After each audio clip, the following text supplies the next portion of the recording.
Welcome, one, welcome all, welcome to another exciting edition of This Week in Pop Culture. My name is Arash Zandieh, and with me always is the man who runs every New England Comic Con known to man and maybe runs his way to Colorado once in a while, is Mr. Michael Bergy right here. What up, Hash? How you doing, buddy? This is the man. This is my Tuesday guy. Anyway, uh, you can catch this man on his podcast called Last Stop on the L. The man, the myth, the legend, and the mayhem, Mr. Michael Mayhem. Mayhem Mike. Uh, Is it him you're looking for? welcome to Why did my I show. just why did I just get a vibe of Doctor Evil from Inspector Gadget? Who That's just exactly turned what I was around. going You know, for. Doctor. I just don't have a cat. You know what? I have Doc- a dog. I should have had my dog. Doctor. Wow, wow, wow. You can catch this lovely lady live every Friday on Cliff Dive Productions. With me, as always, Miss Leslie Frye. We have Since we're doing reveals, Man, I got to get in on that next time, man. You'd be like, reveals are like yes, yes. We have lots to discuss today, lots, and we will probably be spending more than probably over our 2 hours probably today, just on topics alone. But let's get started on some of our crazy little topics for the day. Are we getting a new Star Trek movie? Well, science part answer is not for a long time. Currently, CBS Star Trek shows are going off without a hitch. While people are having spending more time at home, is it really worth it to get another big budget movie off the ground? But fans are still waiting for a proper send off for Aiden Yelchin from the J.J. Abrams films. Should we get one or two movies by AJ before the CBS cats gets a crack at their own big screen? Leslie, let's start with you. so you're saying that they want to give a send off to Anton Yelchin, Yeah, Mhm. they want to do a send off. The who cast has plays been Chekhov. yeah. So I don't recall Chekhov dying in the original series. I know Right. that Anton Yelchin did pass away tragically, but I honestly do not feel that's why they want to go back in and do a movie right now. Star Trek, with everything on streaming right now, for them, Picard, Discovery, they want to get in on that action. That's what they Mm. want to get in on. This ain't even about Anton. Anton been gone for about 2 or 3 years now. Come on now. So what you're saying is let's just get the ball rolling. Everyone wants Patrick Stewart on like the main screen pretty much. Mayhem is should they even try to get the cast back from the movies? From what AJ from what JJ Abrams directed and produced? Not yet. I like the Star Trek movies, honestly. I loved it. I loved actually watching it. I thought it was a really great homage and kind of like new direction they were taking it. In a sense, maybe we are due for a new Star Trek movie, but I think they need to let the series show first. Let the series play out for a little bit. Let the series play out and then go from there. And you know what? Not for nothing, they need to give the series actors a chance to hit the big screen. Like, do that. That would be awesome. I'm also available to play a background character if you are available. Hash, please tell them my resume. Go ahead. Well, if you want to play a red shirt, normally red shirts die within the first 2 minutes of the That's movie. fine. So, I mean, we all forget that Chris Helmsworth was also a red shirt at the beginning of the original Star Wars series. He came and went. Hello, Yeah. I don't Captain. mind. As long Goodbye, as Captain. as long as I'm iconic. Give me a purple shirt. I'll do it. I'll do it both. Red shirt You know is what? gonna You know die. what? You know what? What is it? Samuel L. Jackson made a point to get a purple lightsaber. He made it Mhm. known, and sooner or later, maybe the Star Trek cast will probably get different colors like orange and purple. Uh, Bergy, is this something you even talk about with Star Trek, or everyone's still on the CBS shows from below deck? Was it below deck or the lower decks to the Picard franchise and to their third show from Discovery? So If anything, I agree with Leslie where she said they trying to do a send off to Anton, and I don't think it's a send off to him. It is a cash grab. They see what the TV series are doing. Picard is a hot item right now. Was it the second Star Trek series where they started their third season now? They just put the first season on CBS to get more viewership towards their app, and you have the Below Deck. They was just doing very well. It's not like the original cast members for the J.J. Abrams movies need it. We're talking about, I mean, Chris Pine, maybe he could use a film role, but you got, I'm like, there's so many of the cast that they're already doing stuff. They're in big blockbusters. Right now, it's just pointless for them to do it. If they're doing it, it's because they want to keep the franchise alive and keep it going and just keep making money.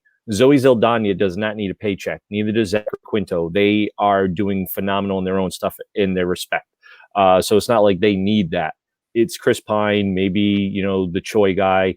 There's a few other characters that could definitely use it. Had some great storylines, but I'd like to see what the TV series people could do and maybe give them their own, like just like the original Star Trek series, spawned 7 movies. Then you have what the Next Generation did. The only ones we never got was the ones that were led by Deep Space Nine and those. So I'd like to see what they could do for a feature-length movie, even if it's not feature-length on the big screen. Maybe it's a feature-length that's on a streaming app, like the CBS app. So we'll see. Oh, we'll see. Yeah, go ahead, Leslie. I would love to see Deep Space Nine.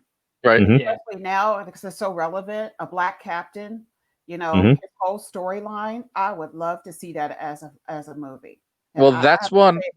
That's one of the things that they. Now. That's one of the things that they failed as far as Star Trek movies and getting off the ground.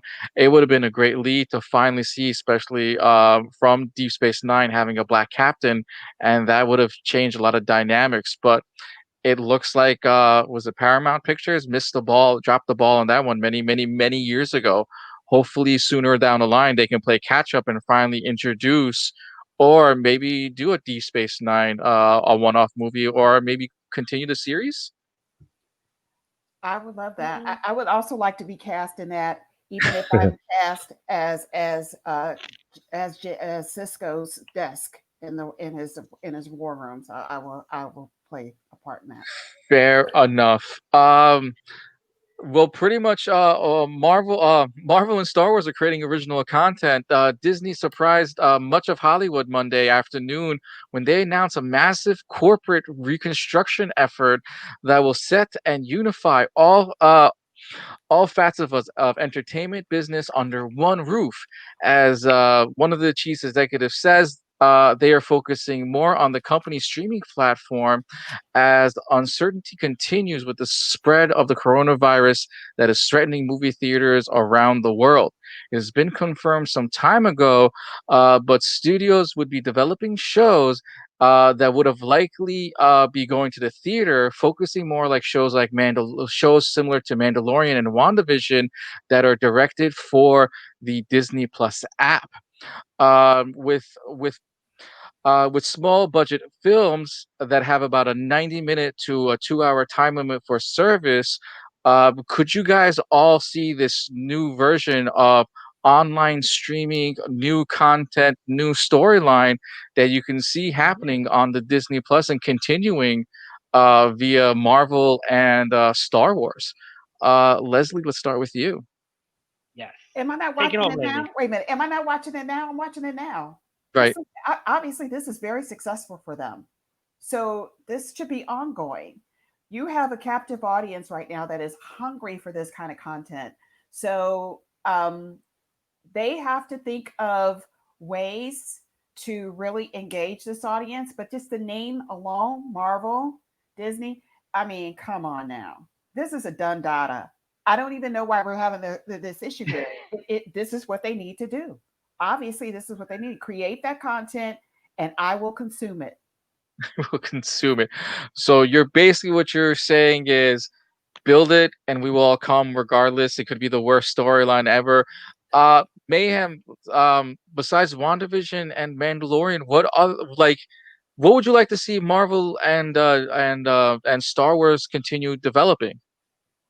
Besides the stuff that they're having right now. Thanks, Martha. So Let's if you're not Netflix, if you're not Disney, if you're not Amazon or even HBO, you're missing out. Right now, you got to scoop up, you got to partner with everybody so that way people can come to your streaming platform so you can stay relevant. Marvel has been killing us, and I say killing us in a great way, has been killing us with drama, making us fall in love with characters and killing them off for like what, 10 years now, ongoing. And Star Wars, the universe needs to be rebooted. This is the perfect opportunity to reboot the whole universe and get back the fans as well as get new fans in on a streaming service. Nobody's going into movie theaters right now. So of course, let's create that experience of the movie theater in the home with new content. You mean to tell me if I could find out Han Solo's kids rebooted or grandkids, whatever, are Jedi's and out here fighting the Sith Lord in some new galaxy where Princess Leia isn't the Jedi Jesus that she was, I'd be happy to see that. Like, bring it back, bring it back. Wookiees, show me other Yodas, baby Yoda's the big thing. I mean, like Leslie said, we're already watching it. Continue it, keep it going. We're hungry for it. This is it. Back Yeah. to you. See, Mayhem. See, you just started. You put a little, put a little pep in that step and going. Anyway, so you want to see so it sounds like you want to see a Chewbacca storyline. You want to see it beyond the holiday special. We got the Chewbacca holiday special. You know what? And you want to expand the current universe to other characters. What it sounds like. God. Of course, because you know what? Like, don't get me wrong. We all appreciate the originals. You know what I'm saying? Chewbacca included. But give us more characters. Develop more characters. We were happy to see Rey. We were all engrossed in Rey. You know, we were all in. We wanted to see everybody with new characters, make them fun. Stop sticking to the formula that apparently they're not even sticking to. Working. I've read the old Star Wars books. I used to read those novels. They're this thick. And I love the stories. They X-nate out, that's fine. Rebuild. Make new characters, draw us in, make new powers. And I know I was going to say this until next week, but bring back Jar Jar Binks. All right, bring back Jar Jar Binks and make him a Sith Lord. I don't care what anybody says. Bring him back. Bring me some dark side. Bring him back. Right. All right. Bergy, is this like a blessing, guys, for Marvel and Star Wars to literally like take a sidekick character and make him into something that we will be watching for the end of time? I think right now these companies have to expand on their universes, what they have. So you have the Mandalorian right now. We are, like everyone's saying, we are sitting at home. We're dedicated for an audience. And plus, it's going to help their streaming service. There's a lot of storylines based in the Marvel and in the Star Wars universe and lore that we're probably not going to get on the movie screen because it just might not be enough to encapsulate like a $200 million budget. And you're hoping you're going to bring back $1 billion on it.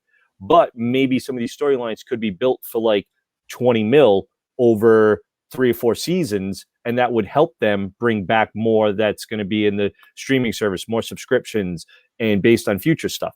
Think about some of the characters like Squirrel Girl. I would love to see her on a movie screen, but we're not going to because it's not going to be a big seller.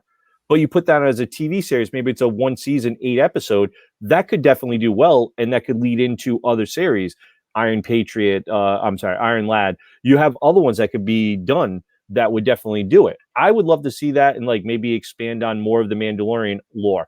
Let's see what happened with, what's her name, Ahsoka Tano. What happened with her after the series, the events of the Rebel series. There's other there. We have Darth Maul. I would love to see Darth Maul fleshed out more in that storyline. More of what's his name, Han Solo. Give me some of their storylines as to what they've done since Return of the Jedi and to the new stuff, or what he did after we saw the Solo movie to where we see him in, New Hope. So there's a lot of characters, and we've all heard names in the movies or the comics or the books that we read, and we're like, man, I'd love to know about this. And you go looking up online, you get a Wikipedia reading on it, and you're like, oh, this guy would be an awesome character. I'd love to see more of that. This is their opportunity now. It's going to build us, their viewership back, our fandom. Movie theaters are kind of dying right now because of everything. We need stuff, and this would be the best way to do it. Right. So pretty much you want to see more because what everyone was hoping for, especially with the last Star Wars movie, was the introduction of a Mira Skywalker, and then meanwhile we never got the introduction, and everyone was hoping that Rey was, a Skywalker from the beginning, not the Emperor's daughter, which ended up getting sidetracked. And of course, everyone wants to know, how did Han Solo and Princess Leia split up? That's a very interesting story of how like that little split happened. Leslie, you got you I you want ready? to know. I want to know how Salacious Crumb got that close to Jabba the Hutt. Right. I want to know why he's there. Why that creature is that close to Jabba the Hutt. Hmm. He must Sleeping have some after debt. Jabba the Hutt. I mean, seriously, Got it. nobody knows the story of Salacious Crumb. Nobody Nope. Yeah. knows the story. I mean, come on. These are characters that we've seen time and time again, but we don't know their story. All right. So besides you saying Salacious Crumb, um, Mayhem going for Jar Jar Binks, Bergy, as far as Star Wars, who would you like to see as a character build or something new, maybe a different character that you've seen and you want to see develop besides the Boba Fett movie, which we're getting Mandalorian as a side. Hopefully, we do get a Boba Fett movie. What other characters do you want to see? I mean, the guy that created it all, Darth Bane. So the Right. original, the original Sith Lord, Darth Bane, and we hear about him. I'm reading the book right now, and the book is phenomenal so far. So getting that main character, who is basically the creator of the Sith in a way that we know, that becomes Palpatine and everybody like that, and he creates this all. So to see that from that aspect and maybe his storyline on a big screen movie would be absolutely amazing. I'm not a big screen movie, but maybe even a TV series on Disney Plus or something, whether it's even an animated series or a feature, series for 42 minutes, to an hour, 8 episodes for 3 or 4 seasons. I'd take it all day. Right. We'd all would. Mayhem. With creating new storylines and new characters and even explaining some of the other older characters that we saw, they don't understand, like, this is a project they need to put, like, maybe let's say 2 to 3 years of work in that could last us a lifetime. For instance, right, just something so minor. You remember after episode 7, remember the kid that was using the force to sweep with the broom? Yes. Yes. What happens to that kid? What happens to other kids like him? Maybe that kid goes on to read a rebellion that's needed, or maybe he becomes Sith. Like, and that's just one tree branch that leads into many different other branches and leaves. You could do like a whole history for that kid. There's a Yeah. reason why that kid met Ray. Like, there's so much, but that's just one little piece. They need to really sit down and maybe for like a year, 2 years, however, because writers get exhausted, and just plan it all out and let it happen.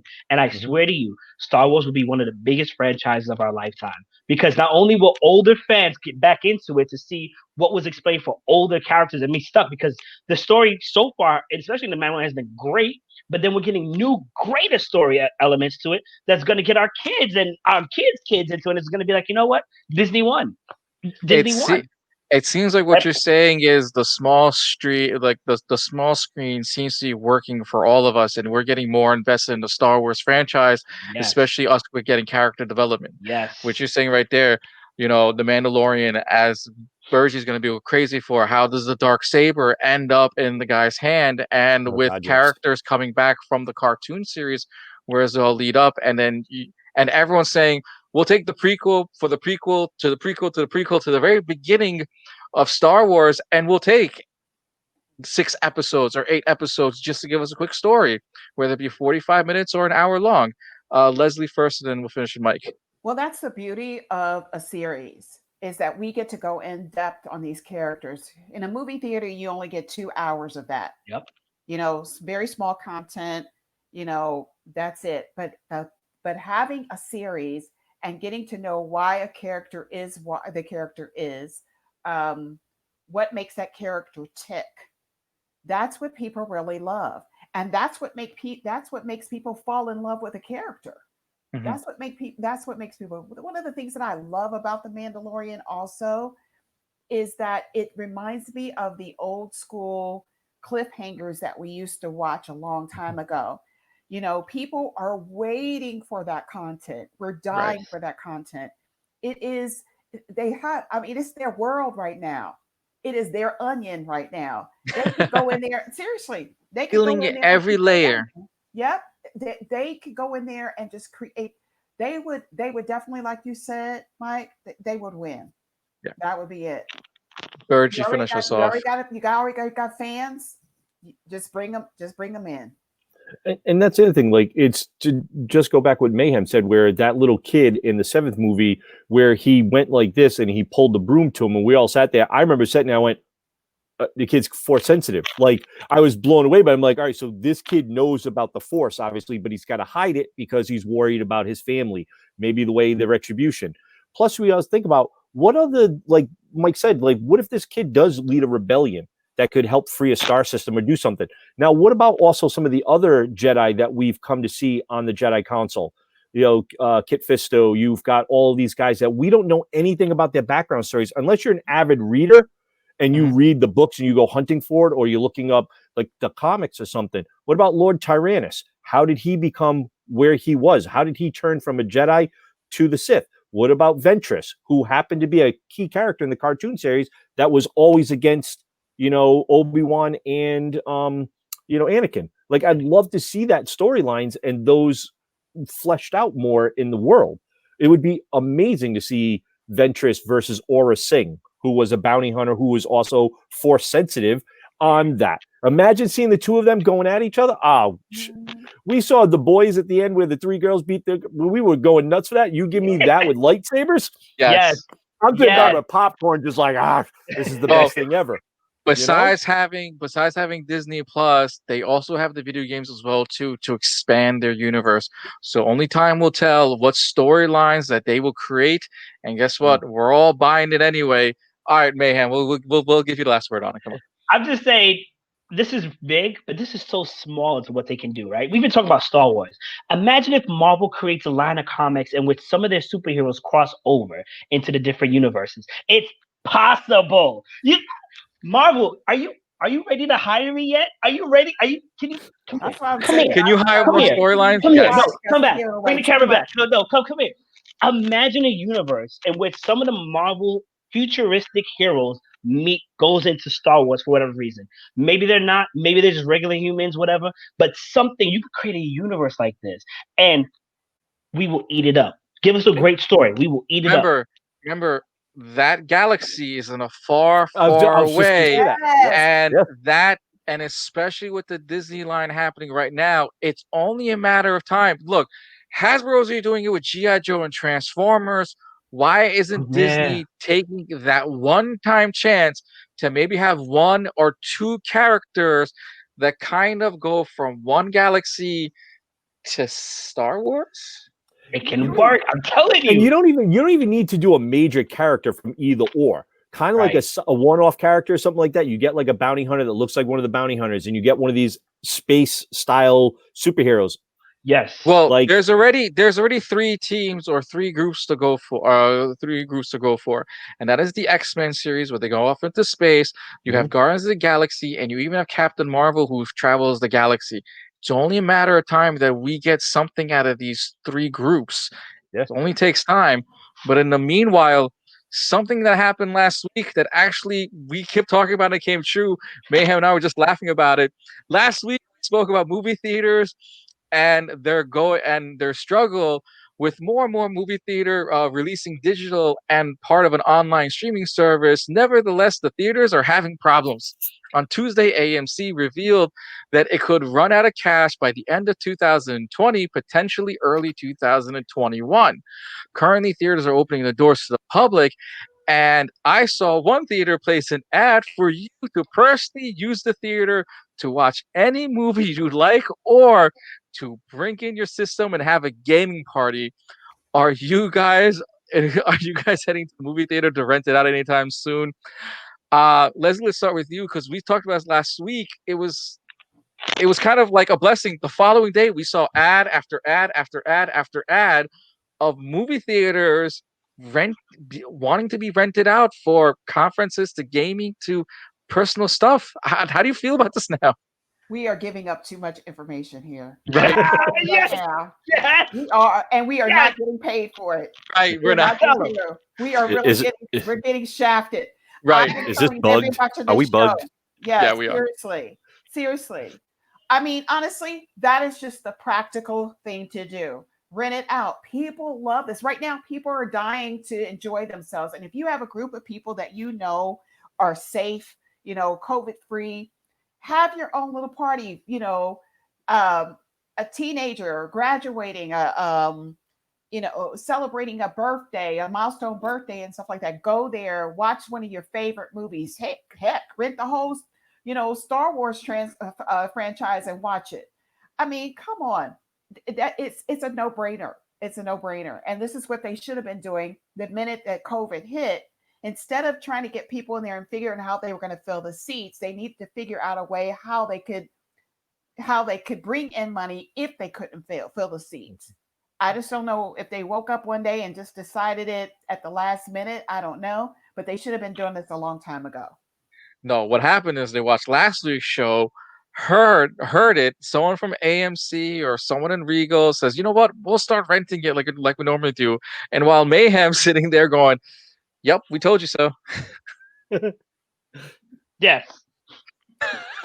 So comment away, man. Let me tell you something. Let me tell you something, guys. You guys messed up. You had all this time. What you should have done, I was thinking about it last week. You should have done it since May.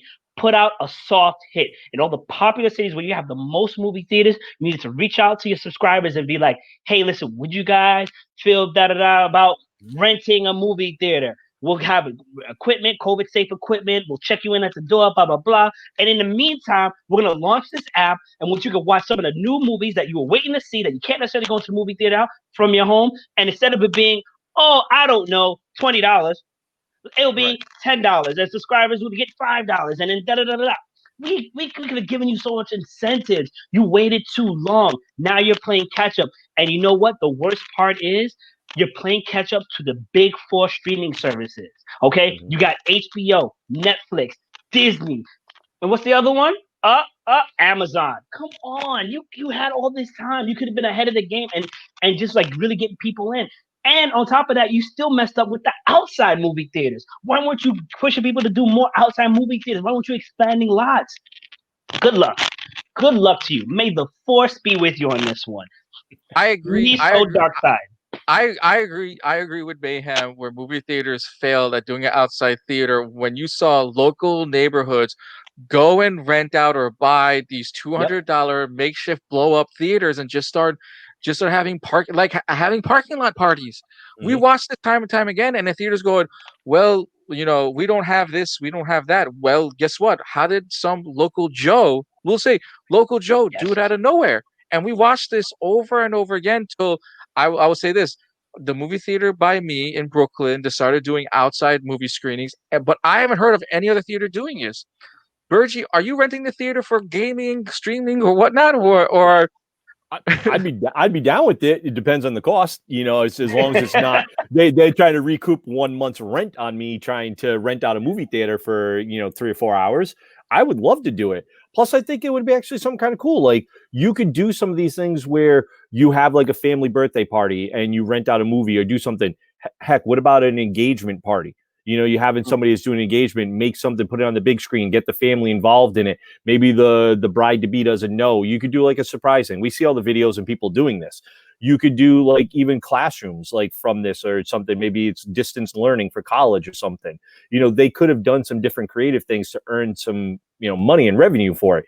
And now they're playing catch up like we did say last week. They need to figure it out to get a deal. Otherwise, movie theaters are going to be a novelty. We're looking at a regular movie theater like it's going to be a drive-in. And there are plenty of movie theaters. They're gigantic buildings. You've got 4 sides. You mean to tell me you couldn't use 2 or 3 of these sides for a movie out there, project it to it, hook up to the radio, Bluetooth something to your car? I know a friend of mine in New Hampshire. He started up a business doing basically setting up a 20-foot screen, things like that. And they're doing outside parking lot in the Walmart up in New Hampshire. And he literally set up a movie theater. People bring their own snacks, their own candies, things like that, and they set up a movie theater. And it's a way to do it. Think about there's business right now with Broadway. Broadway is doing that. You had baseball started up, basketball. You could have done stuff like that where people could have paid $5 and watched it basically on a big screen and felt like you were sitting courtside, where we can't go live to court. So there's a lot of opportunities that could do it. I like the option of renting it out to play. A sports game on it for video games. Imagine playing Call of Duty on a big screen, or NBA basketball, Madden, Star Wars Squadrons, which is new out right now. Play that. Oh, dude, that would be insane to play. I agree with you on sports. We'll have Mayhem and then Leslie. I agree with sports, how movie theaters failed on the ball of when it came to live sports and they're saying we can't do this. I would have paid $5 to see it on a movie screen. I mean, we've all seen the pictures of Kanye West with a giant screen of the NBA basketball game, and we've seen other people with giant screens somewhere. Mayhem, your thoughts on the on theaters? You have more to say? This is how you know they weren't thinking forward progressively. I've complained about movie theaters from before on other shows, but here it is in New York City. We have what does he call it, on 42nd Street, Bryant Park. They have That's AMC. There's two AMC theaters right up Bryant Park. right. In Bryant Park alone, they Right. used to have Friday night movie theaters where people would have a projection screen and you Yep. could sit a certain amount of feet away from other people and watch for free. Right. For free. If Yes. people were already doing that, why aren't you like sending packages and to them to create that movie experience? It's not, forget all that. Forget all that. You could literally rent or buy service from Amazon, who like has like the most amount of service anybody has, and literally host a movie in which everybody can pay and get a code to sign in. Millions of people will do that. We already do that with DVR or video on demand. Whatever you're paying on the service would have made back like this. Y'all need to hire me so I can direct you to the literally the movies Cut the that check. you guys Cut him a check. cut the check. Cut him a check now. Cut him. Cut the Cut check. him a check about now. it. Think about whatever movie you wanted to see right now that you have to wait to go to be picked up from some streaming service, a streaming company. You have an AMC membership that gets it first, and you can stream it to your house for maybe $5-8. You don't think they're gonna make that money back? Millions They of could people. have. They could have. Movie theaters have actually failed at that, but some of them don't want to. Like movie theaters, I mean, the movie companies don't want to be involved in buying out theaters, which they could have easily done as well too. We've seen the online streaming service. If people forget that Blockbuster was doing this years ago and it failed. Remember, years ago, Blockbuster had a plan where 2 weeks after the theater was released, for $5 or $7, you could watch it at home. Leslie, what do you got to say? I agree with Bergy on this too. They didn't reach out to all the gaming franchises. Competitive gaming and watching Right. it yeah. on the screen, you've got a comfortable seat to watch it in. Some of them that list layout and you can watch a match going on between two people. You could be social distance because of all the space, all the chairs that you have there. They Yep. just did not think outside the box. And who wouldn't want to see a competitive game? Who wouldn't see, Gears of War or Destiny or something on a large screen like that? I mean, Yes. oh my Yes. God, Yeah. Yes. it's monumental. I Yeah. don't know. I would say one thing though. I would avoid the soccer games because we all know how crazy soccer fans are, especially when their favorite Yes. team loses, and we don't need holes on those screens because those screens are not cheap once that hole is poked. Speaking about poked holes, yet again another topic that we have discussed prior to as well too. Los Angeles Comic Con is now delayed to 2021. Glad to say we saw this coming a while ago. As noted in the previous episode, the Los Angeles Comic Con was going to be held on December 11th to the 13th of this year. Well, that has changed. Weeks after announcing plans to hold the in-person event in December, Los Angeles Comic Con has officially canceled its 2020 event. On Tuesday, Comic Case Entertainment announced that it would no longer be holding its physical convention, which is initially rescheduled to occur from December 11th to the 13th, with the ongoing with COVID pandemic. The LA Comic Con organizer cited that the decision is being due to the lack of reopening plans with the theme parks and the events happening around California. The convention hopes to return to 2021 with their new date of September 24th to the 26th. In addition of the cancellation announcement, LA Comic Con announced the first wave of guests. So if you guys are excited for next year, you can get excited for Zach Levy, Tom Welling, and Frank Miller. Guys, we discussed this before. Are you even shocked with this, or is this we told you so? Leslie? Leslie, This please. is wait a minute. First of all, this isn't we told them so. They did this on purpose. Right. They did this on purpose.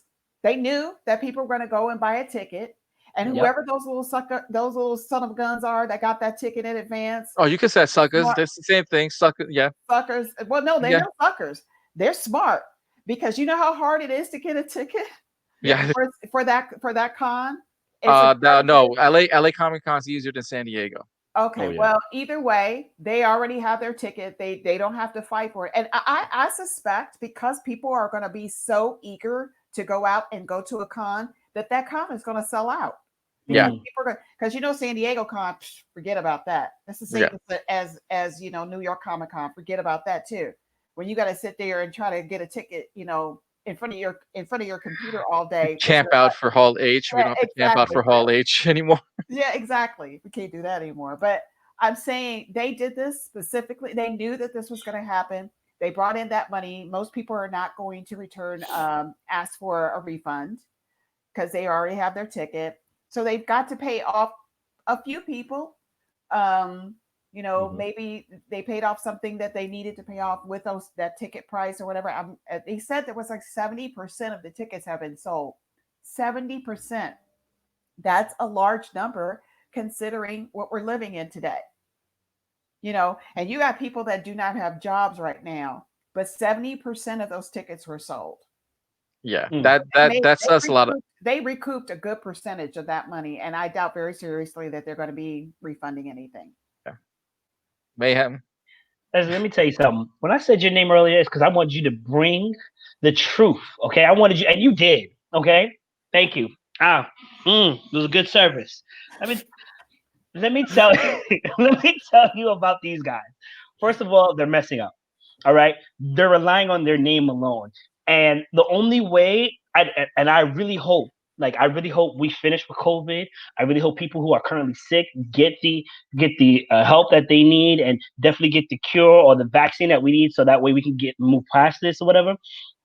Because right now, New York is currently going through a second wave. Who's to know if there'll be another continuous wave after that? And if that's the case, they're going to keep canceling events like this. What are you going to do? Are you going to wait to hear us say what you need to do? Because I can tell you what to do. It's called VR. That's all I'm going to say. But listen, all they have to do is think ahead. This is only going to work once. This is only going to work once. And that's out of desperation because people want to get out the house. After that, you're done. You're done. I guarantee you. If we're having the same conversation next year, it's going to be because they're going bankrupt. I guarantee you. What was that? A Men's Warehouse. You're going to like our fit. I guarantee it. I'm telling you, where's Men's Warehouse guarantee? I'm telling you. Back to you, John. Bergy, is there even a guarantee for all these again? Because as you and I have discussed before, and Mayhem just said it right now, we are on like this crazy second wave. Could this be a fear into next year in a way? Because as we see shows getting ready for shows literally getting ready for next year, is the fear still in the air for even next year? I want to say yes. It is definitely going to affect it because I personally think the LA Kamikaze people, the promoters, creators of that show, I think they jumped the gun and they did this on purpose. They created hype for this to get people involved in it. They wanted people to buy tickets, wanted to buy vendor space, buy the booth space because they wanted to see what they could sell and what they could do. Obviously, they went from being 600,000 square feet to 1.2 million square feet. So they have double the capacity they need to fill. They wanted to sell space because it's exactly like Leslie said. They had to pay something. They had bills they had to do. And if anybody knows in the comic industry, there is what they call turnstiles and uniques. So there are different, styles of what comes into the theater, like into the show and what doesn't come into the show. So uniques are individual. Turnstiles are 3 days, how many times they come in and out. So it's the same premise. Yes, they sold 70% of their show. What 70% of it did sell out? They are saying that most of it did. I don't believe all 70% of it did. I think that was a ploy for them to sit there and try to hype it up a little bit bigger. They went beyond what California and LA was willing to do.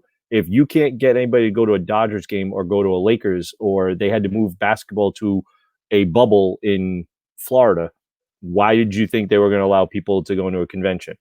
It just was not going to happen. This was a ploy for them to be relevant, to stay on the market, to stay on the radar, and to basically be like, hey, look, we're going to do this. San Diego kind of goofed. We're going to be it. We're going to be the only show this year. and California went, no, Right, it's not happening. because we saw it this year with football, with most of the stadiums being opened for 25% with fans, and LA was still on that list of no fans in their stadiums, especially California. So if you couldn't get fans in a football stadium, did anyone think about, oh, we're gonna have fans at a convention, which is just right around the corner? So And think about an NFL stadium generates some serious money. Yeah. And that for LA for the taxes and whatnot. And think about this. LA is one of the first states that did this where they charged the athletes to income tax. So even though you didn't live in LA, if you came to LA, you paid taxes. So if you played there 2 days a year, you paid taxes on your salary that you would have made in that city. So when you go there to pay, you pay them taxes. You think of how much money LA lost this year based on athletes not going there to the Dodgers, San Diego, for California. All the states have this. Miami is one of the only ones that doesn't. So New York does it too. So Alex Rodriguez, when he played for the Yankees, every state he went to, he paid an income tax to them because he earned a paycheck technically in that state. So imagine now these stadiums are losing all that money. Oh yeah, dude, it's massive money. I read something. It is a massive money transfer, especially for a lot of these athletes, where instead of the teams paying and everything, remember there's other merchandise being sold. So when a visiting team comes in, visiting merchandise is always sold. I remember going to a Knicks game and I'm buying Bulls stuff. Yeah. So and the reason that happened is, honestly, this is the funny thing, is because the Chicago Bulls beat the Los Angeles Lakers in 1991. So because they beat them, this is where this tax came into play, because they wanted to make money on Michael Jordan coming into that stadium. Then other states followed suit for it. So since 1991, give or take around 91, ever since then, everyone's been, oh, of course, the second you go to a game, what does everyone want to buy? A Michael Jordan jersey. So they made ways. So now you think about that. Now all these celebrities, when they go to different states, they have to, when they go to a show, hey, we have to give them a W-9, because technically they made money at that show. It's under 10 grand, you don't have to. Anything over 10 grand, we got to give them a W-9. So think about all those states, all these people going all over. How much money are they losing for that? That's income that they're losing now. I am literally thinking about every time LeBron James comes into a city near you, how many times he has to fill out that tax form. Think about the NBA, baseball. They have to, like, people go to Yankee Stadium, Red Sox go to Yankee Stadium, 19 games a year. That's 10-9 games there for money. Miami, LA, Texas, Seattle. But is it really making a dent in their paychecks? It's making the athletes, no, but those states that rely on that income tax, that's probably covering stuff. Yes. That's a huge dent. Comic-Cons bring in some serious money. A good convention, probably anywhere between $5 to $10 million for that city for a weekend. They estimated for, I believe, San Diego Comic-Con, I don't know if the number is correct or not because I don't have them near me, I believe over $100 million in taxes alone from San Diego Comic-Con. And that includes not only the convention center, that includes the hotels and the restaurants that they are collecting the taxes on.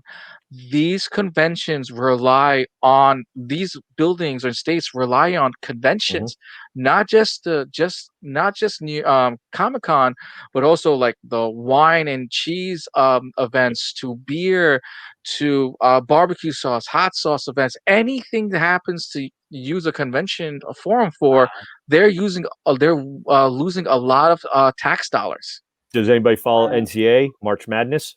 Yeah. So March Madness, that happens in March. Those major cities bid on that 2-3 years in advance. Those go there for a 2-week period. They just play a couple of basketball games and leave. That brings in almost $10 million to that city for 2 weeks. That's $10 million. That's travel, tourism, cost, the hotels, airfare, all that stuff. That is $10 million. Providence had it a couple of years ago where I live, and they brought in $7.5 million to be there for a week and a half. And they hosted maybe 5 games, 6 games. Now imagine these cities this year that didn't have that coming in. So you translate that to Comic-Con and other things that no one's traveling. The travel tourism business is taking a hit. All the country, the cities, the states, all these places that rely on that. Now you're seeing small businesses dying and going that. Like, look at the conventions. Yeah. It is a big hit this year everywhere, across the board, no matter what. I'm not surprised that LA tried to do something to generate. I think the promoter might have been a little greedy, and I think LA just was like, sit down, we're not having this, and it sucks. Mayhem, do you want to ask that question real quick? Who's cutting the check? Oh no. No, seriously, how do I become a partner of the NBA? Because that's a lot of money, and it's not just like Bergy said. It's not just the NBA. It's MLB. It's anything with the sports where people will travel. Fans are diehard fans. This also includes esports. So a lot of them do their online tournaments, and they have them in stadiums. Oh, yeah. So esports, which generates, I believe, the last tournament that was for Overwatch, drew in more than Super Bowl. Over $300 million came in just on esports alone, and that's through advertisements. So you're missing on the advertisements that come in. Look, we're going to watch, especially with Facebook's new platform, we're going to watch more advertisement on our personal pages now than we've ever had before, because all these companies are just wasting and losing money. And watch, every time you head up the Los Angeles Comic-Con to San Diego to New York, we're going to get bombarded with ads to buy more Funko Pops and more action figures. Leslie. That's what's going to tell you, Mayhem, you get on the advertising end of things, because that's who's making the money right now. That's not going to stop. Yeah. Even though sports and stuff like that, but you still are going to get that advertisement, because they're still paying for that to make sure that they're relevant and that you remember that they're around and they exist. You get on the advertising end of things. That's what the money is. You think about the Super Bowl this past year, where it was held, and that generated almost $500 million in a week for that city. 1 week, $500 million. The parties, the advertising that goes down there, there's companies that will literally go there and hire people just to advertise in that area. $2, $3, $4 million for a day, just advertise for that, for a party, for an after party that might be hosted by Tequila, Tostitos, Doritos, like whatever. And that's money. It's just like, ladies and gentlemen, we are looking for advertisers, so we'll take them. Right? So if you're watching us as well too, you're watching This Week in Pop Culture. This is the end. I have no problems going, this is brought to you by Mountain Dew. I have no problems. Please come on. Something that we're getting to the next topic. Anything. Eddie Murphy's coming to America, coming to a streaming service near you. But it seems like the streaming service near you is going to be Amazon. Amazon doubled down for the featured film output days after it picked up the sequel to Sacha Baron Cohen's Borat. The streamer has also purchased Coming to America 2 with purchase price of over $125 million to lure them to the streaming site. It should be noted that the trade says that the deal isn't completely finalized yet, as Amazon and Paramount continue working a few final details, including marketing efforts with McDonald's and Crown Royale that will always carry over. That will also carry over between studios. Yeah, Murphy also has to get into the final blessing of the deal. But we all see that Eddie Murphy's been a big fan of streaming, and we look forward to seeing Coming to America, coming to Amazon, to your home. Who's ready for Coming to America 2 via Amazon? Leslie, start with you. That's going to be a huge event. I mean, Eddie did very well with Dolomite Is My Name. Yes. I mean, look what happened. I mean, it took him out of, retirement, literally, when he did that movie, and it was very successful. So everybody has been waiting for the second part of Coming to America, and I don't care if I see it on the bottom of my shoe. I'm going to watch that. So I'm just saying, if it's coming to Amazon, I'm there. I'm watching every bit of that. I'm soaking it all in. I've been waiting a long time for the second part of that movie. She's your queen. So, right. So basically, what you're saying is you're waiting for a Cindy Hall to come back, do the pageant again, to.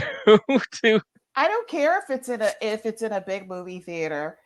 It is going to, no matter what, that's still going to be successful wherever it's going to show. And I know that they paid a lot of money for that to pull it in, because they're going to recoup all that money back. Yes, they are. Mayhem, you're a huge fan of this movie. Huge. Listen, I think I am a huge fan, and there are like super fans who are above me. So I'm gonna pay homage to them. Let me tell you something. in my podcast show last up on that, we talked about Coming to America 2 months ago. We were all excited. Some of us were like, we'll see what happens, but we were all excited to see where this goes. The fact that Amazon beat out Netflix, HBO, you know what I'm saying? Like Disney, like, come on, 125 mil, supposedly. I'm excited. I'm excited. I'm going to watch it. I'm going to pay for it. I'm going to pay for it. I'm going to watch it. I'm going to see it. I don't know anybody in my circle who's not going to do it. No, and like Les said, Eddie Murphy still has it. He still has it, and he's going to recoup that money too. Oh, that's right. If they don't want to see this movie, you need to take their card. Right. Speaking of someone who has his card, Bergy, pretty much. Are you excited to see the cast reuniting, especially the original cast, reuniting for this movie, and with the addition of Eddie Murphy's son as this new cast member coming to America too? I mean, I'm a huge fan of Coming to America, man. I probably watch that movie probably like once every other month or so. It's absolutely Mike, we got to work on the ventriloquism. But I'm a huge fan of it. I absolutely love Eddie and the way he pulled the different characters with Arsenio Hall in there and stuff like that, and doing the different ones. I hope they bring them back. I want to see those guys, or what variations is he going to do? Eddie Murphy and Arsenio did absolutely amazing jobs. I love the scene when they went to the bar and Arsenio's character's eating the cherry. Like, come on, like, these are classics. Yeah. Now you're going to get them to bring it back. What are they going to do? What have they worked up? And the two of them are crazy-minded comedians that are very smart and very intelligent, and they are going to do something that's going to be hilarious.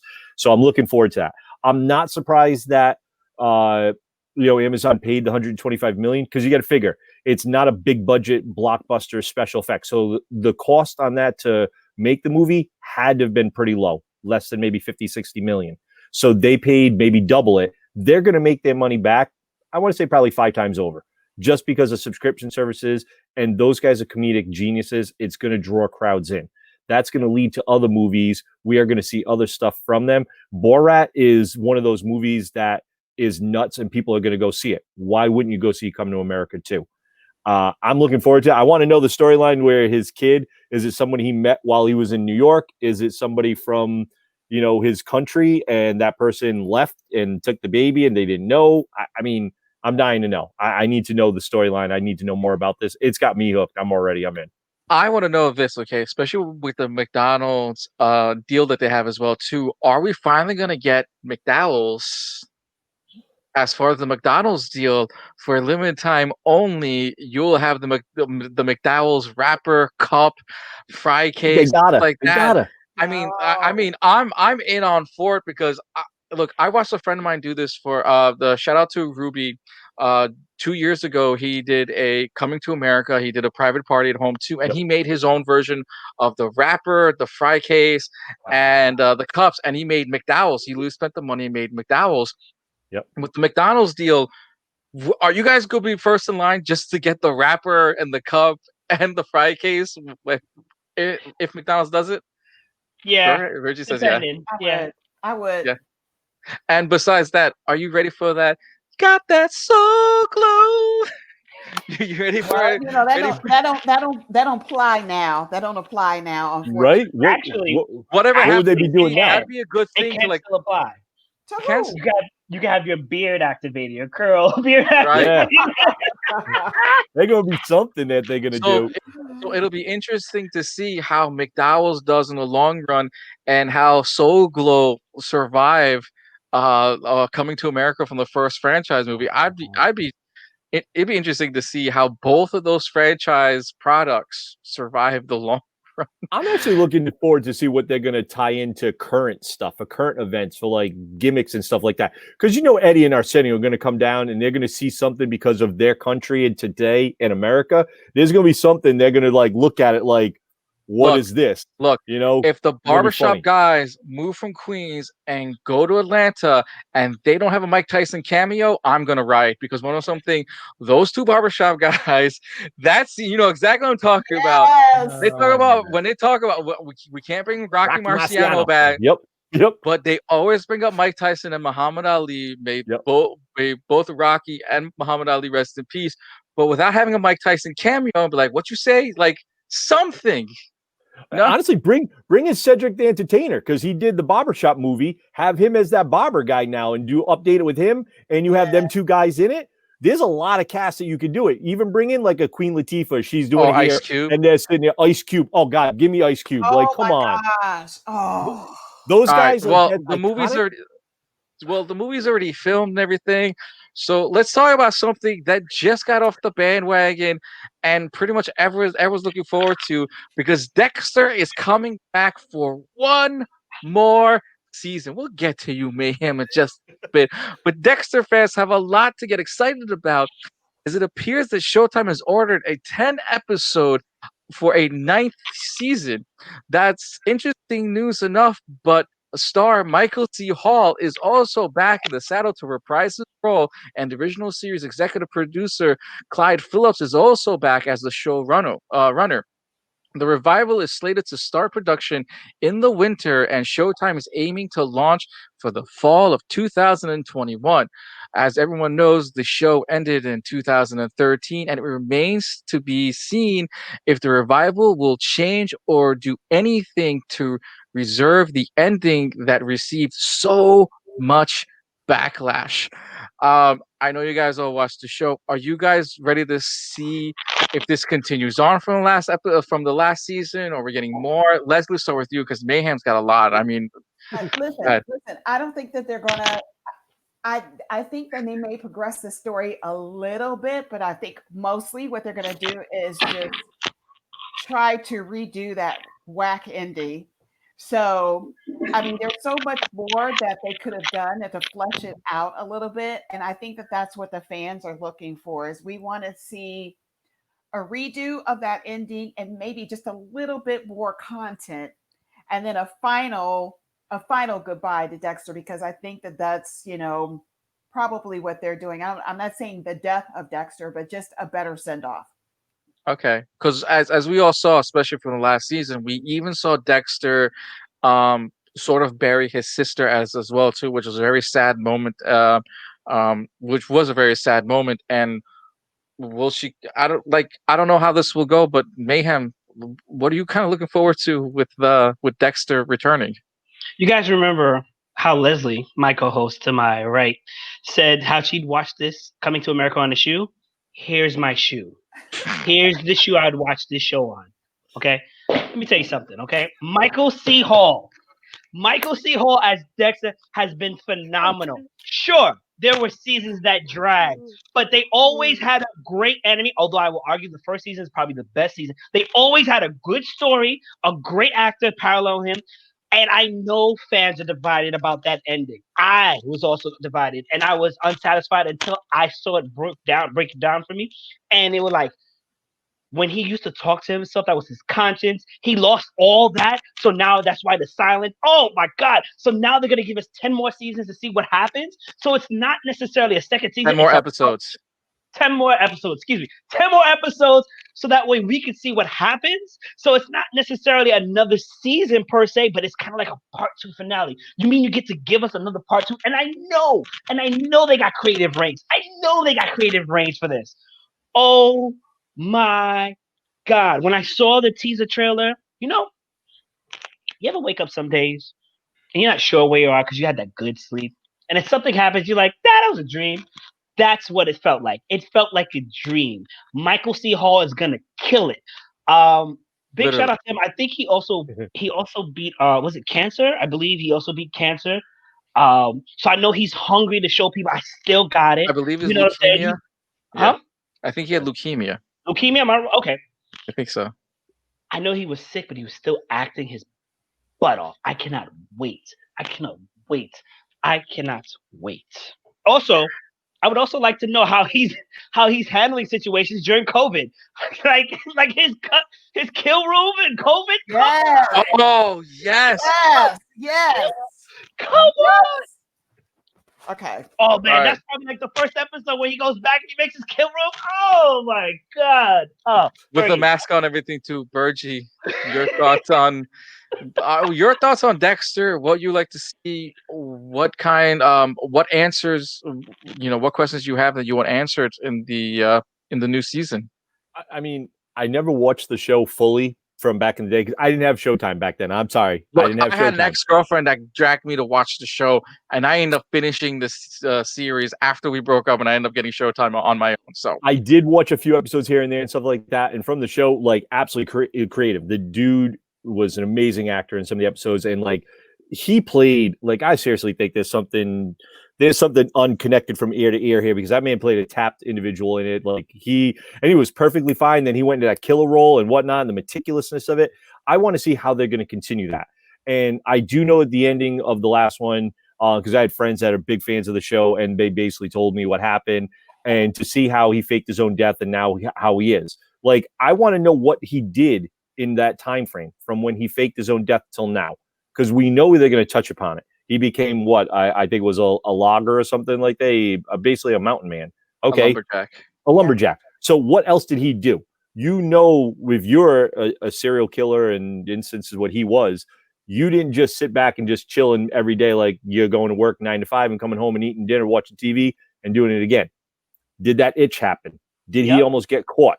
What happened? Did he have to move around? Somebody must have recognized him, because if he was that, he would be a big person.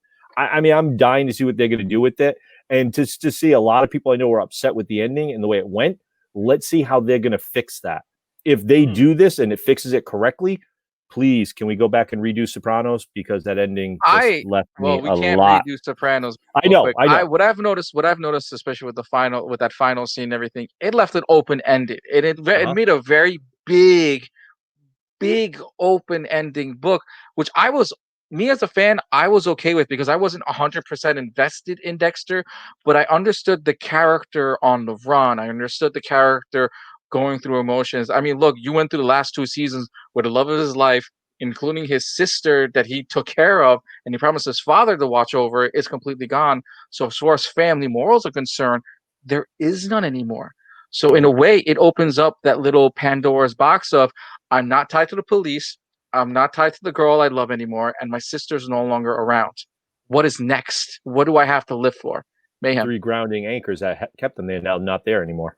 Right. First of all, Bergy, it was never called an itch. It was called the urge. The urge to kill you. Right? Fan over here. And I agree with you. Maybe there's a special connection, because when I think of like serial killers, I think of John Berthel. Okay? The man, I'm sorry, he played Shade and Punisher, and he has got, I'm not saying that he's not right.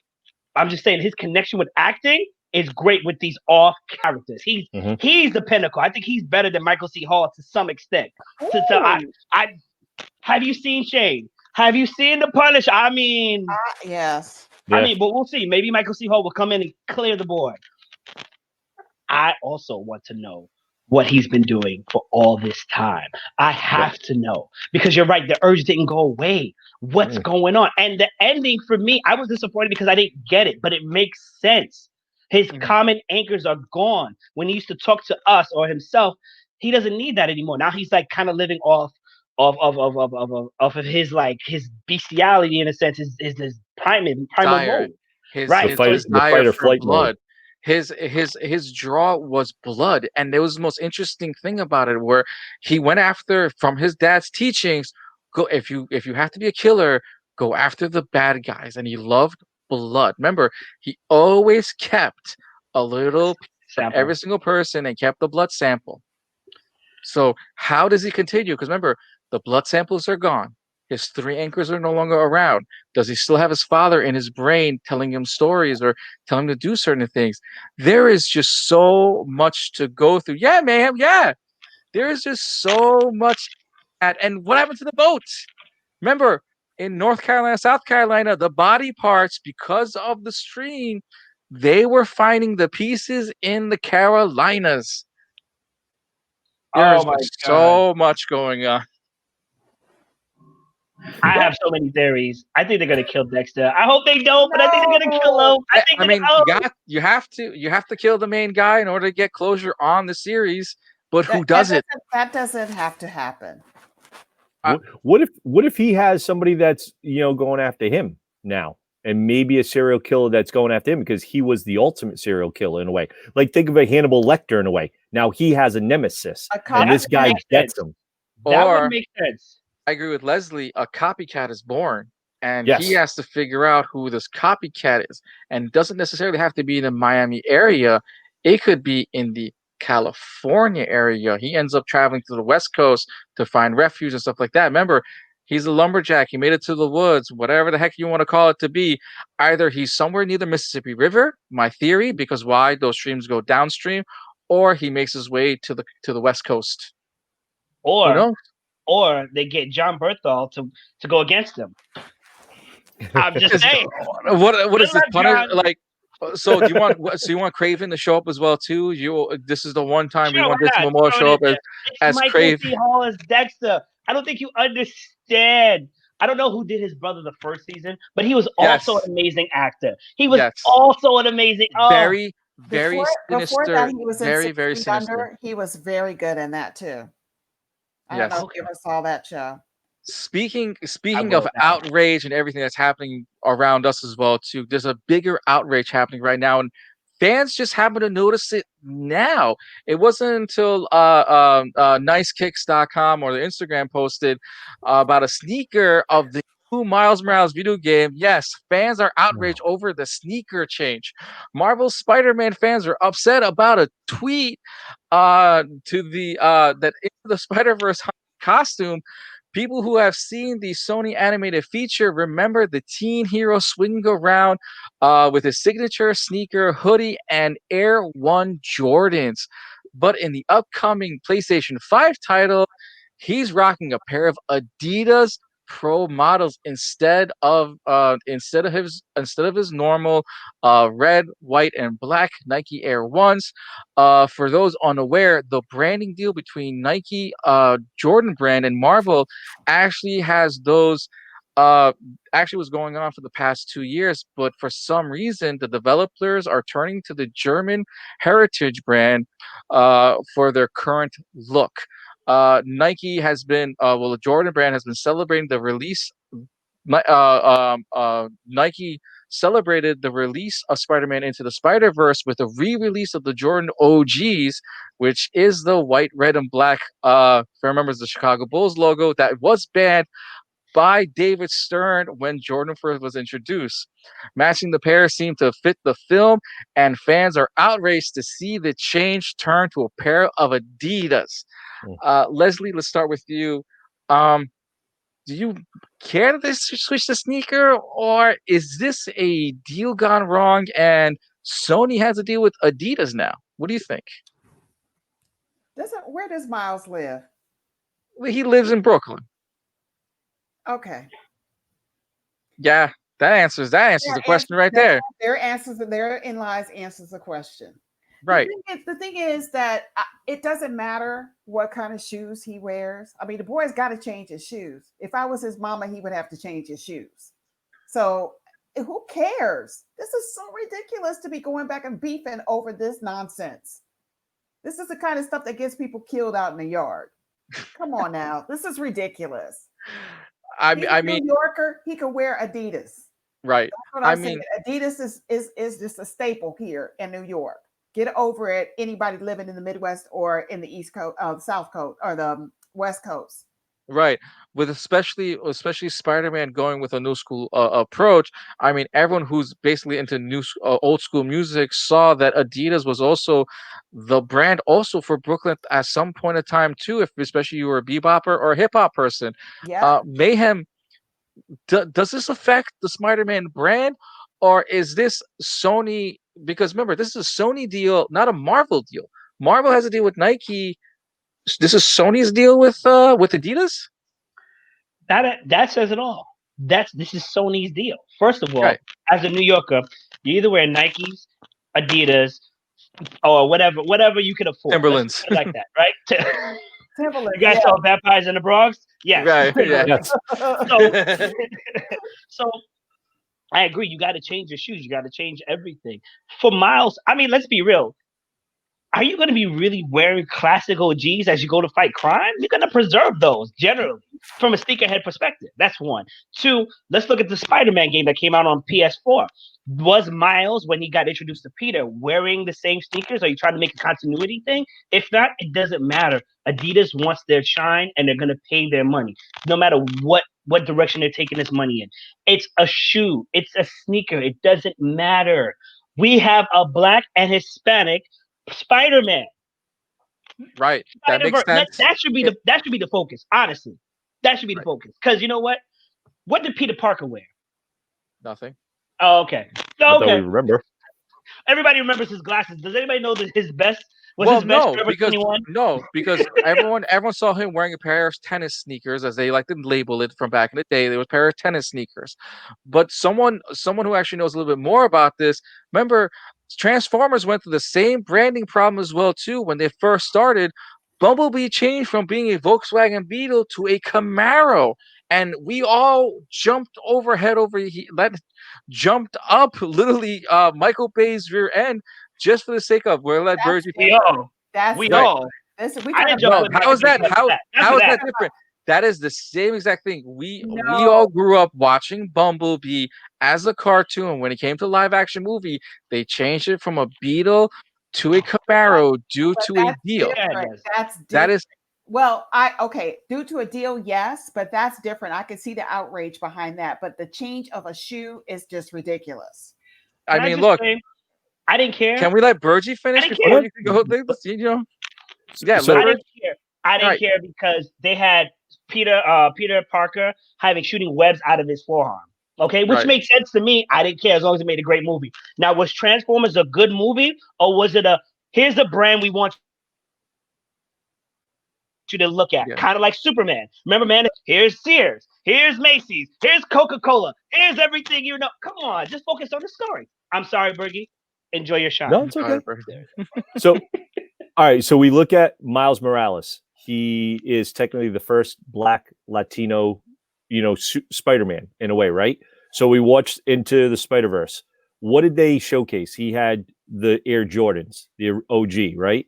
That was the first time Michael Jordan had those sneakers out. So it was a tribute to that community, to the sneakerheads. If you watch the movie, 42 is throughout the movie a nod to Jackie Robinson.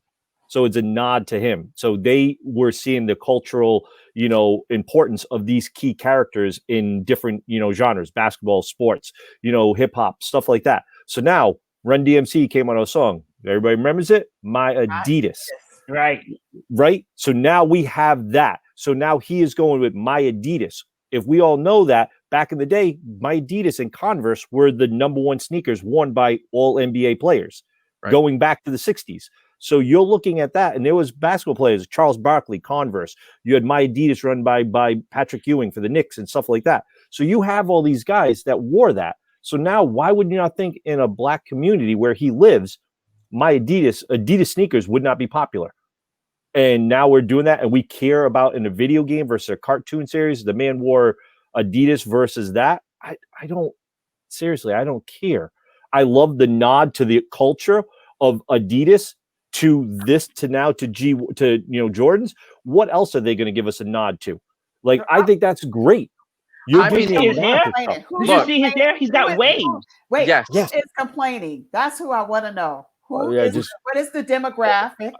I can already tell you it's probably people wearing this skin color that are probably complaining about it. Well, is tragically people in the sneaker community are outraged over it because of the sneaker change. It is just a sneaker, for crying out loud. Look, Sony could have easily picked, and here's the kicker, and that would probably upset a lot of people, okay? Because there are two other brands that they could have gone with that are very more European than just Adidas. You also have Fila, and you have Puma. Could you imagine Miles Morales in a pair of Pumas? No. Pumas, right? Oh yeah, no, actually, no. Puma would make sense. Puma Be with glad Marvel. they didn't do Yeezys. Be glad they didn't do Yeezys. And Yeezys would have been. No one can afford those, Miles man. is not rich though. In the story, yeah, that's what I'm saying. No one can afford those. Right, but he could have put on a pair of Filas, and Filas are affordable for all the communities. If you go anywhere else, Fila's worth every single Payless for under $25, yeah. $30. Definitely. Leslie, BIM. Right, Bergy said it. Bergy said it. It's a nod to Black history in a sense, or what we would consider this a hip hop Black history or a certain right. era of Black history. It's a nod to that. So that's why I asked, what is the demographic complaining about the sneaker? Because we, of course, our first reaction was he's wearing Adidas. Cool. Yeah. Yeah, Cool. we up here in the East Coast, we know what that's all about. I don't Right. get But I- as far as the book's continuity is concerned, he started off wearing a pair of Jordans, and I understand this. He's a You guys are superhero. all He's no. gonna I agree. change. a I pair of I agree with everyone. Yes, not he Miles Morales. he would get a Miles, crease in them fighting crime. So no, right, Right. those right, are right up on the shelf for right, everybody to look at. right, and everyone's right. The character and Miles Morales has evolved, so he has gone beyond the pair of Jordans, and as everyone says, he don't want the crease. He's wearing a pair of Adidas because why? If blood gets on him, he probably don't care. Tosses them out, Yep, gets that's another pair of Adidas. Yeah, go ahead, Y'all are Bird. looking at it wrong. Y'all are looking at it wrong. It's not a demographic. It's the fake Nike robots that have created this movie because Nike wants that deal. Okay, it's the Nike robots. Come here. Let me come a little. It's the Nike robots. All right, they're out here on Right. Twitter complaining because no person of colors in the East Coast at least is complaining about Adidas and Nikes. If you got Well, both, they look good. You don't want to. But especially anyone in California and New York, if they know anything about the history of music, should know that as far as the sneakers are concerned, it's not a big deal. It's a form of evolution. It's everyone else that's basically crying wolf over a pair of sneakers that if you knew the history of music, you would understand why the Adidas were put on that. And granted, it's not a comic book, it's just in a video game. It's going to be the one time. We're gonna But be here next week complaining about how one comic book character started off drinking Dasani water, and now he's drinking Poland Spring, and now and then it's like but the that's how funny far thing we're is- gonna go with drinking this. Coke to Pepsi, correct? But the funny thing is, these are sneakerheads that are complaining about it, right? Yes. So these are companies of sneakerheads. Why are they complaining about it? The Jordans. You know why? They What can't resell it. sneakerheads? No, What they can't sneakerheads? they can't Can't resell resell it. it. They They can't can't resell it. Because now, Yep. what if they did? They bought a bunch of the Jordan Air Ones or something. They bought the next one thinking that was going to be made. Now all of a sudden, that's not resellable. Sneakers are, oh my god, man, some serious money. Like those people And- will spend. You'll see a kid that's 13 years old be at a sneaker convention, almost as big as a comic convention, and that kid will whip out $3,000 and buy a pair of sneakers like it's nothing. Yeah. Where me and you would be sitting there going, "That's like a car." That kid bought a pair of sneakers he ain't going to wear. He's going to put on a shelf. So Yep. these sneakerheads are the ones that are probably complaining because they can't resell it. Adidas is popular everywhere and it's cost effective. No one's going to spend $3,000 on a pair of Adidas unless they were worn by Run DMC back in the 80s. I had a pair of Adidas back then because I loved the song. My Adidas. I bought a pair of Adidas sneakers because they look cool.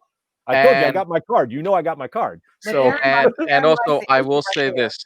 And I will say this. So when Kobe Bryant started, he wore a pair of Adidas. When he finished his NBA career, he switched to Nikes. So also people forget that this could also be a mini homage as well too, because there have been other NBA players that have switched brands. Kobe Bryant was the one player that went from Adidas to Nikes.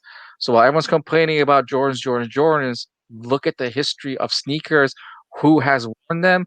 What have they done? And look at the sneaker community, because without Run DMC, without Adidas, without even them rocking them to Walk This Way, and you see a giant screenshot of those Adidas and even the song My Adidas, you don't get current culture, whatever it may be. Speaking of stuff, moving on to the next one, pretty much. Would you guys like to see Mandalorian as the movie? Disney Plus is just weeks away from premiering the second season of The Mandalorian, and people are already thinking about the future of the skilled bounty hunter and his adorable sidekick, Baby Yoda. Baby Yoda. While the two characters are anchoring Lucasfilm's flagship series for the streaming service, showrunner Jon Favreau and Pedro are fielding questions about when they will be making it to the big screen, and will it happen after season 3?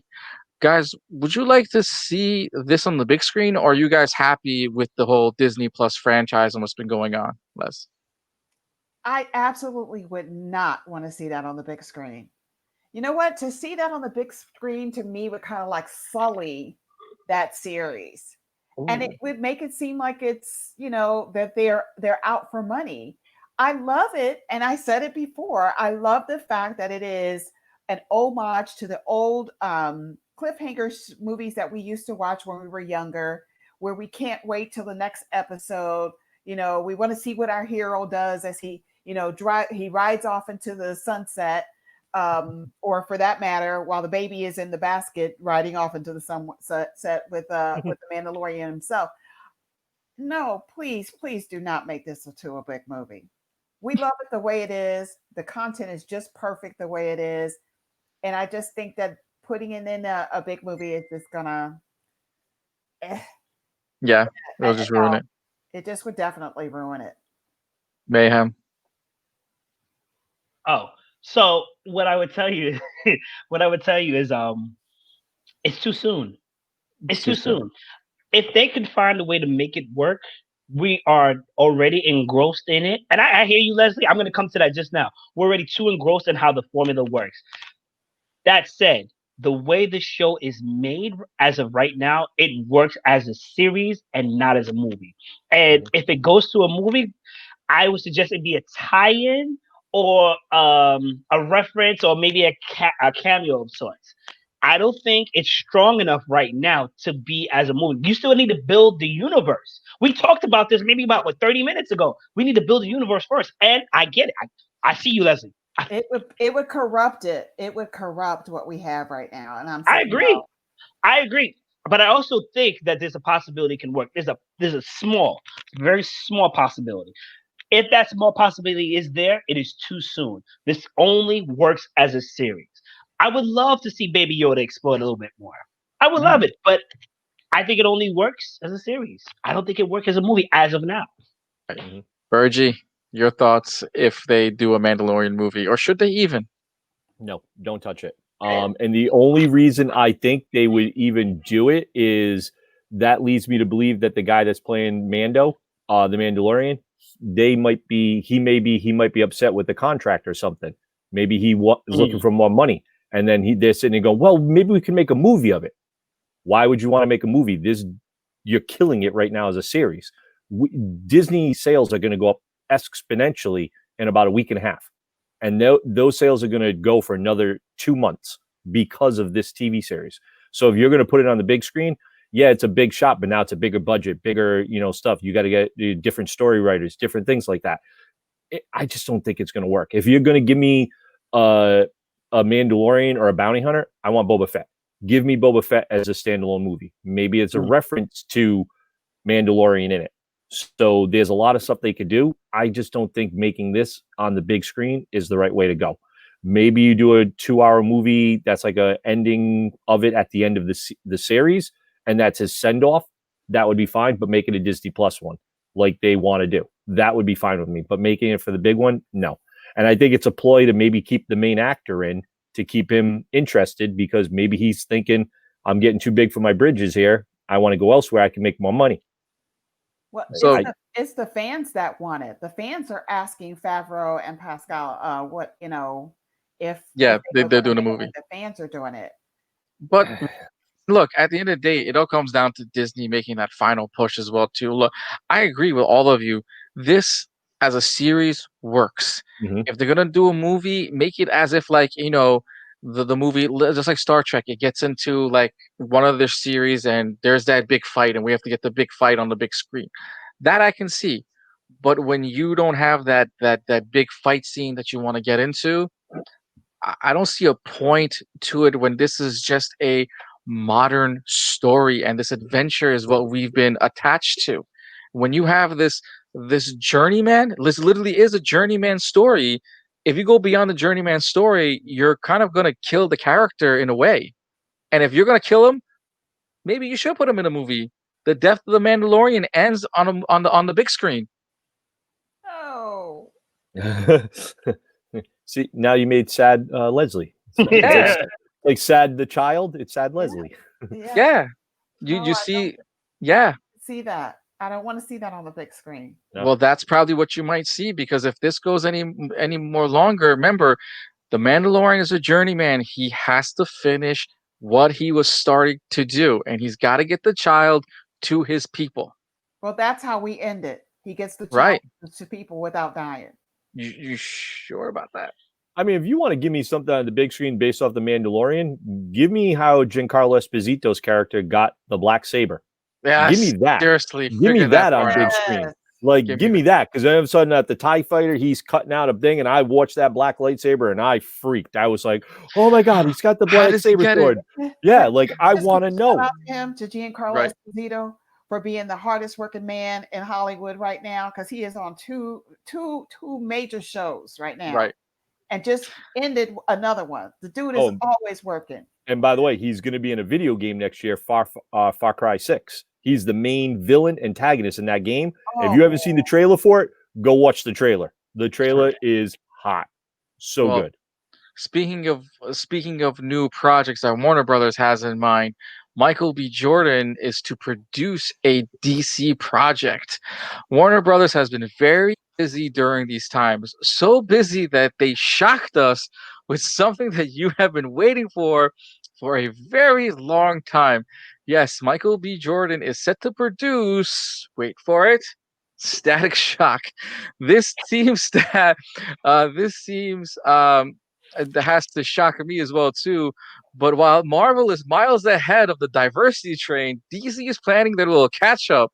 Also, with all the Batman stories lined up around as well too, it was certain that Warner would be jumping into the Earth 23 storyline as well. Guess not anymore. But many of DC fans love the cartoon character or are looking forward to see a full blown out version. Static is part of a milestone brand of characters developed by Black creators Dante McDuffie, uh, Donnie uh, Kawan, Michael Davis, and Derek T. Dingle. Considering the push by DC to bring the milestone character back into the modern conversation and political cinematic universe, featuring the characters seemed like a real no brainer and possibly hit the theaters sometime soon. Um, is this a long time waiting? Because ever since Black Lightning came around, all we're just where is Static Shock? Leslie. I'm going to just say this, that every person that identifies as Black is behind this movie right now. And that's what I got to say about it. That's what I got to say about it. Yo, I am so psyched. The fact that Michael B. Jordan jumped on with my guy, Reggie Hudlin, shout out to my hometown boy. I tell you, this is the most anticipated movie beside Black Panther. I hands down, it's going to be the most anticipated. But this Static has some of the dopest villains in it that we can identify. They're very urban, that we can all relate to if you live in an urban setting. This character has been waiting to jump off the pages and to be on film. And I am 100% behind whatever goes on in the development of this case. Especially, I believe, and I totally have confidence in Reggie Hudlin, and now Michael B. Jordan putting his signature on this. Yes. Oh man, this is going to be one dope movie. Right, but do you guys think that this is? I mean, Michael B. Jordan is a little bit older and everything, and Static Shock is grown as a kid. Is this going to be the mid-age everything? No, Right. You don't understand. You don't understand. What is important here is the feel of this movie. Everybody has lived through the life of a child raised in an urban area. So that's already there. They got the writers there. These are obviously very young writers that are writing this. So they know to put that feel on this movie because they can relate to whatever is going on. So no, I honestly feel the reason why he stepped in with Reggie Hudlin to do this is to make sure that it is authentic. And that is exactly why they're on this. Do you feel like the reason why they picked Michael B. Jordan was because of his indie film? I forget the name of the movie the indie film that he did, and it was about an urban kid growing up. And I forget it was. No, you don't think so? I No, remember no, one of the no, no. he did make Listen, it's not about for the them pension. paying a producer because he's actually putting down the cash. Right. He obviously took his hard-earned check and said, "I'm putting my cash behind this movie right here." Okay. That's what he did. It wasn't that they chose him as a producer. He came in here. He's like, "But I got money for this," putting it down. Mayhem, your thoughts on Static Shock and what you're looking forward to? Where do I start? First of Hmm. all, I'm a big fan of Michael B. Jordan. From Creed, from Killmonger. I mean, come on. I feel like as an actor, okay, and actress, if you could play a dope villain that leaves people with controversial topics and talks of it, you're hitting one of the pinnacles of acting, honestly. And he's done that, and people kind of looked at him like, maybe, but he killed it. Now he's coming on board to this project, adding his own expertise. He's putting his money behind it and making sure it's authentic because Static Shock is us. And DC, let's be real, DC kind of failed with the big three. Right. All right, DC they had their little projects, but overall they failed. What they can do now is take some of the lesser known but still popular characters and popular heroes like Static Shock and work and find a way around it. And the proof in the pudding was Black Lightning. Although I don't think Black Lightning could ever make the big screen, it is great as a series. It is great. So now you take what you've learned from Black Lightning and where you failed at from the big three, you put that together and Static Shock. I mean, Michael B. Jordan, the guys there are going to kill it. It's so relatable, it's so much understandable, and it opens the world up. DC, you're making the right move. I just hope you're doing it well. I hope you're doing it well. I hope that the websites and everything, you just kind of collectively like, okay, we're just rebranding everything. The garbage man, we kicked him out. We got a new garbage man. We're ready to go. I am ecstatic for it. Can you imagine whatever actor plays Static Shock with locks on a sewer manhole, like just flying to the get out of here? Can I add that Reggie Hudlin grew up in East St. Louis, Illinois? I don't know if y'all know anything about East St. Louis, but I don't know. that is prime urban. That's like one of the baddest cities in the Midwest, west of the Mississippi or whatever. I'm telling you, or north of the Mississippi. Yo, this movie is going to be dope. This might be the movie that's going to pull DC out of everything. All right. So, Bergy, do you agree with Leslie that this could be DC's diamond in the rough? We'll say, like, could this literally, if this is done properly, better, could this beat Batman in the franchise? No. Okay, can it beat Batman? I'm gonna give it Bergy. I thought you were calling it Batman. I was gonna stop you there, No. but okay, I'm sorry. Could it beat Batman? It might not beat Batman as like the number one like superhero, but he's going to compete with it. It's going to franchise. Where's your card? Where's your card? All right, so Static Shock. I've been a huge fan of Static Shock. I absolutely loved the cartoon series as a kid. I watched it I don't know how many times. I loved Virgil when he was called a Bang Baby. He became a Bang Baby, and that's how he got his superpowers, was because of that. So, and it was basically a Big Bang Theory, and they all got powers. So you had Ebon, who was one of his main villains, Rubber Band Man, sister, and then his best friend, who happened to be a white character named Gear, who was the nerdy guy. Virgil wasn't the sidekick. That kid was. So I think DC is doing this right, where they're getting a black character and getting on the big screen, where they're going to compete, where Marvel is trying to do it with Spider-Man, with Miles Morales. So this is DC correctly trying to do that and bring in both of these characters. This is a great time to be able to see some of these characters on the TV screen and on the big screen. I cannot wait. I'd love to see what Michael B. Jordan's going to do with it. He won't be playing Static. Maybe he could play Static's dad or something. He could be the right age. Static Shock is supposed to be around 14, 15 years old as a kid. So we're going to get a good young actor that's going to play this. I kind of like the kid that was Everyone Hates Chris, but I think he might not be the right character for it, but he would remind me of someone like Virgil. So to play that role of Static Shock, this is going to be fantastic. I think they're going to do a great job with this. They're going to knock this out of the park with it. They really are. Go ahead, Mayhem. I don't think they're doing it to necessarily combat Miles Morales.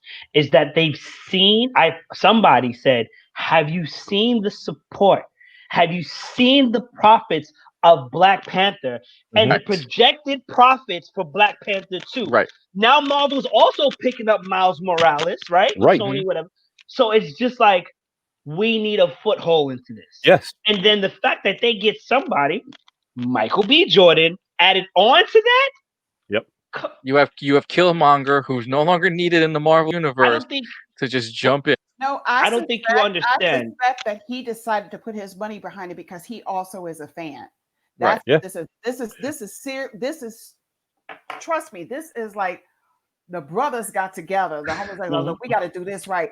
No, I'm telling you, that's Oh what no, happened. I agree with both of you. Like DC having a very small window, and I believe that like they saw the potential what Black Panther had, and Yep. DC has their characters. They attempted it with Black Lightning, and it got a lot of publicity. Everyone loves the series Black Lightning, but they need that extra cushion when it comes to the movies, and their movies are the one things that are hurting them the most. Remember, their TV series is always the best when it comes to DC stuff. Their movies are atrocious. They're the worst. You can't sit there and watch them. But And you're getting a character that is beloved, that was beloved on WB, where the toy sales were amazing, character development, and every single time I go to a Comic-Con, there's at least 5 kids dressed as Static Shock. Mhm. Come on. and you think about it, in the Black community, what have you had in DC for superheroes? John Stewart, Green Lantern. Why has he not been made on a big screen? You got Luke Cage. Well, we did. You We did have Steel. It sucked. Shaq acted. Right, It was well, terrible. I was not bringing up Steel. We're not going to bring up Steel. I'm saying Sorry. John Stewart. Good John movie, Stewart. Ash. John Still, Stewart for it was Green so bad. Lantern. You have John Yeah, Stewart. see. You've got Black Marvel. I can't think of his name. He's the black superhero. I know his name is Marvel. It's done by I can't think of the guy. He made the Lycan movies. Oh my god, I'm drawing a blank on him. Oh, he's Kevin the Grievo. vampire. Okay, yeah.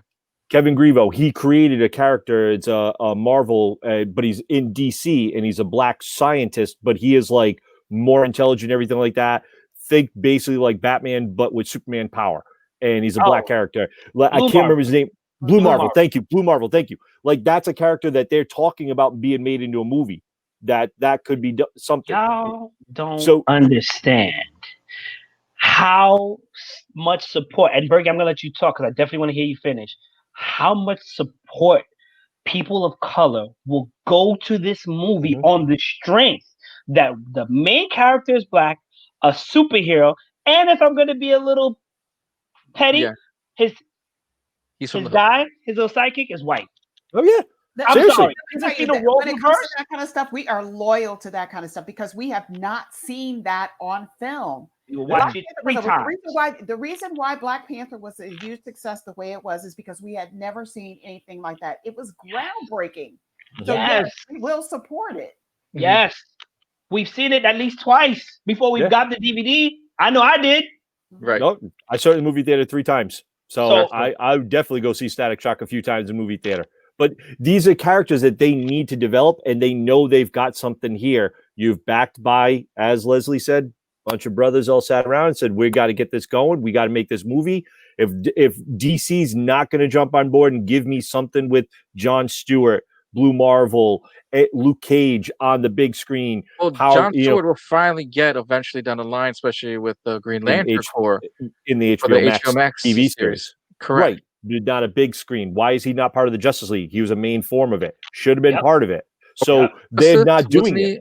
Yeah, but you also have Young Justice. This will also reintroduce Young Justice again because Static Shock join at one point Young Justice? He does join Young Justice, and also think about it. He does partner up with Batman Beyond, Terry McGinnis. He does. So that's further down. That's further down. We need to get no. But that's further down. That could be now. You might be doing a Young Justice where it's also Hawkgirl and John Stewart have their child who partners with Static Shock, and you've got them like seriously. Like I'm getting goosebumps thinking of what they could do for this. Like it is. Oh my God. Like I'm glad. Thank you, DC, for doing something right, and thank you, Michael B. Jordan, Well, jumping on board with this and doing they it. only got right by having Michael B. Jordan attached to a project.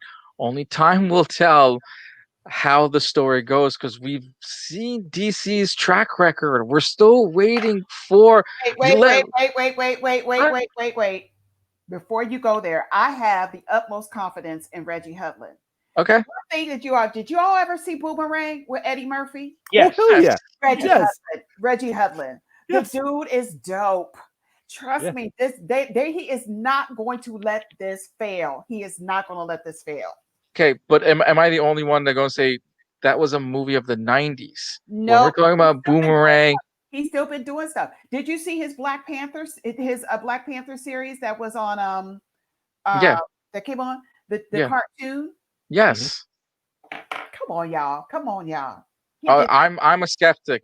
I am just fearing the worst. You guys are all staying positive, which I think is great. You're fearing the worst with DC. Yeah. Michael Jordan's putting his money behind it. You don't think he's not going to get the right writers, the right storytellers, the right creators for this? Remember who Michael Jordan worked with too. They're not going to let this fail. They're not going to let this franchise fail. No. It's in good hands. If it fails, it's because they were restricted on what they can do. Right. That, honestly, that's a whole fact. It's because DC stepped in and said, "No, we're not going to do this and this," and that's why it fails. But DC other than that, can't afford to do that though. That's the thing. They can't. Yeah, they can't. It's carte blanche right now. All right. So while we're sitting there waiting for, hopefully, Michael B. Jordan can make the movie that all three of people on my panel are begging and want to see an amazing film. Look, they will say this. All right. If this doesn't work very well, I'm sorry, DC's better quit while they're ahead because if they fail with this movie, you think riots are bad now? It'll get worse with this movie. So stick with the animation. Stick with the animation. Yeah. Speaking of riot and rumoring and stuff like that, we're gonna go right into Spider-Man because they have been filming. If you're running around New York City, Spider-Man's currently being filmed all around New York City, and rumors have gone around as Sony released a statement just a few days ago. Basically debunking that Tobey Maguire and Andrew Garfield are not involved in the current Spider-Man franchise. To me, I call a fib, but we all know that when you put a press release claiming that two actors are not involved, either they are involved or we're going to get the movie that we're begging to see at the end of this sort of movie. Same thing we've discussed last week as well before too. We'll talk about right now. Who do you think is currently going to be in the Sinister Six? Whoever's missing, how would they add them to the Sinister Six? And do you believe in any of the rumors that Sony has now thrown into the mix? And let's just continue on. Leslie, go ahead. Who do you think they're adding into the mix? Because I have my list of who is currently between the two universes and who they have right now in the current Tom Holland story and who could be added on later. But go ahead. Okay, so you see this discussion we're having right now. Right. Yeah. This is a full discussion. Why they're doing it. This is why they're doing it. Mm-hmm. Why would they leak that information out? That would be the end of it. Right. We knew that. And then, okay, we'll go see it because they're in it. I wonder what they're going to write and everything. But the mystery behind this has us all talking in a tizzy over this. And why would you release any content about this particular movie? Yeah. Especially now when people are dying to see a film like this, there's no way in heck they're going to give that up. So I would say no too. I mean, I don't know who's in it. Yeah. Okay. I don't know. Yeah. So you're not going to guess who the next villain is going to be, who if they get introduced, because we don't know who's coming in. Jamie Foxx coming in as Electro. We have Vulture, we have Mysterio, we had the cameo of Shocker. Mayhem, who do you think will be added on for Spider-Man 3? Why would they even tell us that Electro is coming back? Right. And then deny us Andrew Garfield and Tobey Maguire. It is the long card. I'm legally blind. No, I'm calling BS on that. They're in there. And you know what? Maybe we won't get it right then and there, but it's in there for sure. And it's smart. I mean, I know maybe Tobey Maguire thought he was done with it, and they said, here's a check. And he was like, you know what? Seabiscuit wasn't all that great. You know what I'm saying? Andrew Garfield, hey, maybe I can do something for the fans finally. You know what I'm saying? Like, Right. get out of here with that. So we already got Electro, right? I have a strong suspicion that Craven the Hunter is coming from Morbius, right? Right. And I believe so because Blade is also in comic books now. He's being in it, so he's gonna come. That's gonna be interesting. We already got Vulture, Michael Keaton, and Yep. Michael Keaton. Whew.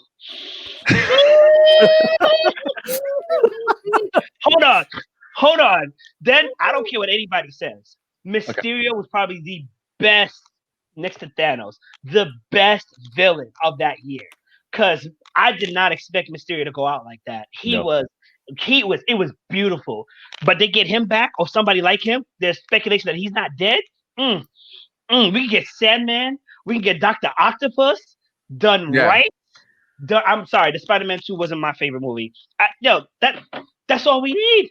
That's all we need. And then if we could get Scorpion, that'd be dope. Or Rhino. We Well, have an amazing Kingpin. cast.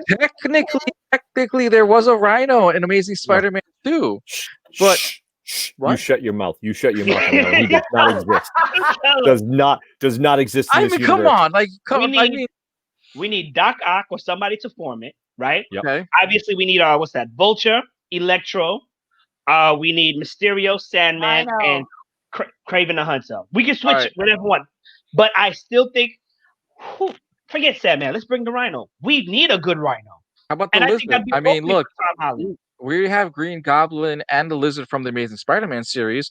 They can easily make the jump over. We've had too much. Who played the original Green Goblin in was it Willem Dafoe? Not William Dafoe. Willem Dafoe. Yes. William killed Dafoe is God. He Yes. killed it. That was Nobody else good. could touch Green Goblin. He broke the Nobody mold. else.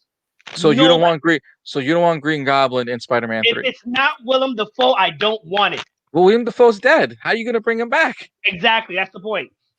All I right, don't want it. Or it's another universe. You know, the multiverse there. We can do that. Come on, man. Like, All right. Bergy, Mayhem says he's expecting to see Craven the Hunter. You're saying there should be a new Rhino. You're looking for Kingpin. Scorpio, Kingpin. We already have that discussion as well too, where the actor from Daredevil. Forget Daredevil's in this as well too. Right. Charlie Cox is in Spider-Man 3, but Daredevil. They don't say if Daredevil's involved. All they say is Charlie Cox is Matt Murdock is Spider-Man's lawyer. Right. Can I say one thing? Now, Let him go. Let him go. Let him go. Go ahead. Oh, Go ahead, man. Go ahead, man. Mayhem. That is probably the smartest thing they've done, and I hope it opens relationships to series actors being brought on movies and vice versa. Thank you very much. That's all I had to say. Okay. Thank you. And I agree with Mayhem because honestly, to tell you the truth, when we were watching Infinity Wars and we saw that there, tell me you did not want to see one or two of them come through the portal. Like Right. I would have loved to have seen that come through a portal and done that. It would have been a nice bridge to that and homage to that. Because you think about Marvel does say, hey, our TV series lead into the Marvel stuff. So now we're talking about Spider-Man. We're talking about their villains. What about his people? What about Spidey? What about having somebody like Spider-Gwen, you know, or Miles in there? Or you could have somebody like that, you know, Anna, who is, I can't remember her name in the comic, the cartoon line. But there are so many that they could do that add in besides just the villains. Now we could do superheroes for him. I know Mayhem's losing it over there. Like, okay. Here's the thing with the Spider-Man, with the Spider-Verse, the live-action Spider-Verse happening right now. Could this also open the door for Miles Morales to be entered into the Spider-Verse, and we finally get an introduction somewhere? Because remember, we got his uncle in the latest movie. No, we'll get to you, Mayhem. We get to you. I mean, look, Mayhem first and Leslie. Could you see a mini introduction or that, I guess, that punctuation mark to bring in Miles Morales into a live action movie? Mayhem, go. Let me tell you something. Okay? In Endgame, when Captain America hands away from your face. There you go. when Captain America grabbed Mjolnir, okay? Yes. And I went bat crazy for that scene, okay? Because first of all, shout out to Brooklyn Boy T, always talking about Captain America isn't worthy. Showed you, huh? We were in the theater together, and I made sure I pointed at him. So I went crazy. Can you imagine how crazy I and other fans alike would go if Tom Holland Yeah. meet a Miles Morales that they didn't announce. Are Yes. you crazy? Do you What? We think? can get her, Do you? Toby, Andrew, and a secret character. Here comes a new challenge, Miles Morales. Oh my God! All right, What? Leslie, could you see Miles Morales walking into the door, all three Spider-Man shaking his hand, and he walks right out. They can just do the one scene. He walks in, hi, you're a different Spider-Man. Okay, good luck in your dimension. Shake their hands and he bails. Could that just be enough to just actually I just got goosebumps thinking about that just as a quick teaser. Yes, Is that even enough? And we see his Adidas. And we see Yes. the Adidas. I know, right? So oh And my if you don't hear Adidas walk this way in the background, I'm gonna be mad. I'm gonna be mad. What? Oh my Right. gosh. Oh my gosh.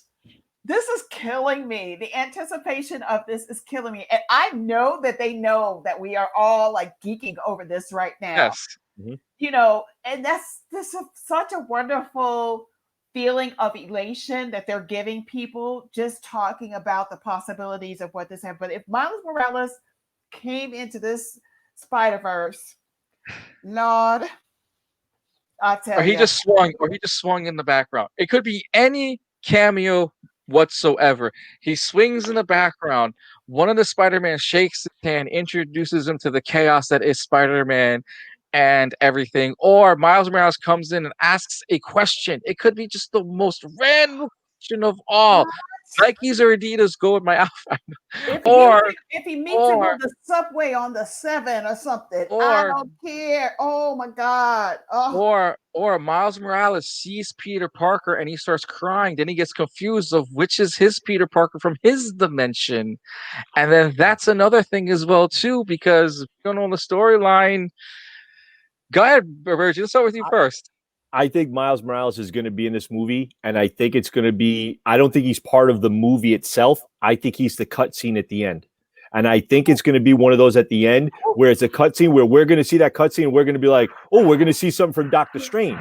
Maybe a mid-credit where it's Miles and he's walking into the room, and all of a sudden you have Tom Holland there. He and walks into the portal, and Doctor Strange opened that portal by accident. Portal, and then he comes in, and you got and Spidey's spider sense goes off, and then you got Miles sitting right there, and you got the two of them because he's in that universe. Even if he doesn't come through the portal, he's part of that universe. What if you just show him sitting there walking in Brooklyn, and all of a sudden Pete walks by him, and he hears the tingle, he feels it, and he turns and looks, and Miles turns and looks at him. We just need that. We blew up the internet that day. The internet is blown up that day. what? Done. God, you just man. bring that in. Done. Internet is Bergy. done. Bergy, I'm gonna need you to stop talking because you're blowing my mind. You're making me look. Somehow they see each other, even through a portal at a cutscene. Yep. I can imagine the audience just like they're gonna need to Go let nuts. them talk, look at each other, and let it I'll linger give because the you- audience is gonna I'll be going give you- crazy for like seconds, for I will seconds or a give you- minute. I will give you one more cutscene scenario because we don't have Madam Web, and I feel like Doctor Strange is going to be Madam Web. Yes. He opens Oh. all the portal doors, and you don't see anything. You hear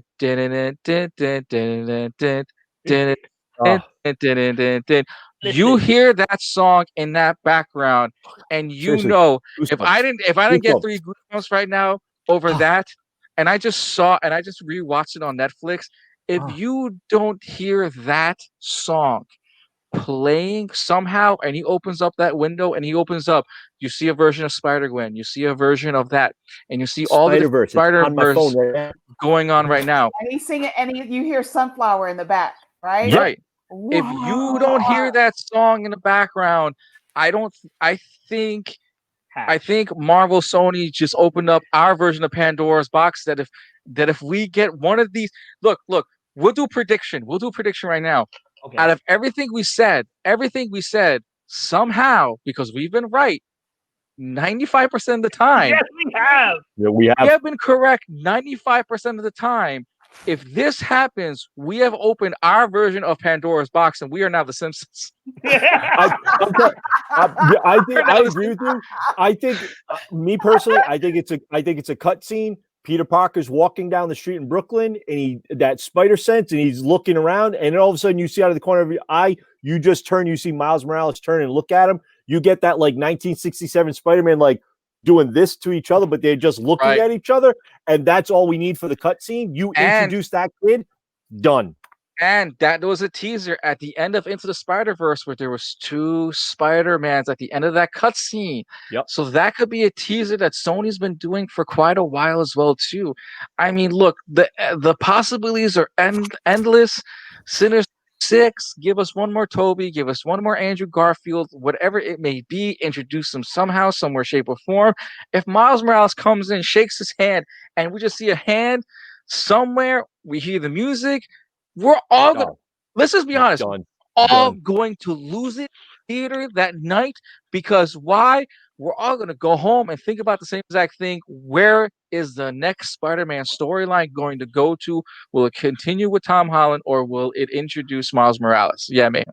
1 second. We all say in the movie theater, like the movie theaters will be open. If the movie theater, that's true. That is so we don't true. even know if he's gonna make it, right? We don't think so. Right. We don't know either. But even if the theater don't make it, I'm gonna be in my house and I'm going to call all of you up. And we're gonna call in the group chat and I'm going to lose my stuff. We're gonna go see the movie together. We're gonna see it together. When the opening night happens, we're gonna be at opening night. We're gonna be at opening night because why? We're gonna do a show the second we're done with that movie. We're going opening night. My prediction is I'll go with the cutscene like Bergy says, definitely. I think Madam Web will make an appearance because somebody has to tie it in. If it does, once again, when I recover my mind, I will blow it all over again because Madam Web, I feel like they'll do her right. We'll be talking to Doctor Strange and be like, let me show you what I've been up to. And then, my God, and then these two, and then poof. And then you see them meet, but poof. Because I don't think he could be in a movie. Or Doctor Strange introduces Madam Web. Bergy's right. I don't think Miles could be in Spider-Man 3 and not take away the excitement of the movie. I won't be able to focus.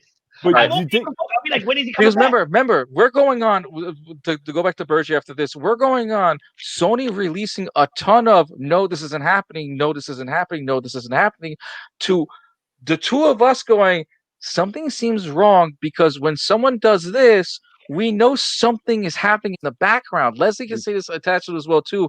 When they do those releases, we're going, something's gonna happen and we're gonna lose our minds somehow. Bergy, go. We're gonna end it with Leslie. We're gonna end it with Michael, and then we're gonna finish the show. Go ahead, Bergy. Don't we always say in magic it's a misdirect? This is a misdirect. They're saying that and keep in mind, I do like what Mayhem is saying where Madam Web might get introduced with that, because don't we also have another movie on the docket that is a female-led spider movie? So come on, you can now bring in Miles Morales, you have Doctor Strange in it, and then you bring in Madam Web with that director in it, and possibly Gwen Stacy, Spider-Gwen, or something like that. Shut up, the internet's done. Blow it up, done. I'll say one more thing after I got goosebumps. I'll say one more thing after Mayhem. But go ahead, Leslie. No, I was just going to say, I hope that these writers are as big a fans as we are, and that they are thinking at the way that we're thinking. Yeah. I pray to God that they are thinking the way that we are thinking, that they love this franchise as much as we do, and that they are giving us what we really, really want. Mm-hmm. We have all these theories about where this is going to go. And by the way, they're not going to tell us anything about what's going on with this film because they have to sign that non-disclosure agreement. And that thing is no joke. But you're going to wait for all the Instagram posts and you're going to lose your mind when the day the movie gets released, all the Instagram images of Andrew Garfield and Tom Holland and the new introduction of maybe one or two extra characters. Mayhem, go ahead. I'm having a moment. I'm sorry. While you have a moment, because we're literally almost out of time, I'm gonna end. Sorry. Yeah. All right. So I'm gonna say one more thing though. Remember, we forget that Marvel Sony has a 4-year contract deal with creating a product. While we get an introduction of a storyline as well too, remember Sony has to produce one Marvel movie every 4 years, one Spider-Man movie. So this can open an endless possibility of a Tom Holland, Miles Morales movie every 2 to 3 years while doing other characters. While we're thinking about this, those possibilities are completely endless because we will get a double feature Spider-Man movie possibly every 2 years just to get our spider senses tingling even more. Anyway, my name is Arash Zandieh. You can catch Leslie Frye every Friday on, on the Tingling Tea. Go on your major podcasts. Go and check out The Last Stop in the Elds, where you find Mayhem. And you can find Bergy every Tuesday with me if he's not here on Sundays with This Week in Toy Culture. My name is Ross Zandieh. Thank you for listening to us. Thank you for watching us. Go on our Instagrams, go on our Facebook, go on our YouTube, go on our Twitches. We love you all. Keep the conversation going. Let us know what you think of the Spider Wow. Verse and everything else too. Please let us know of the craziness that is going through our mind. Thank you all for listening and watching. Good night, guys.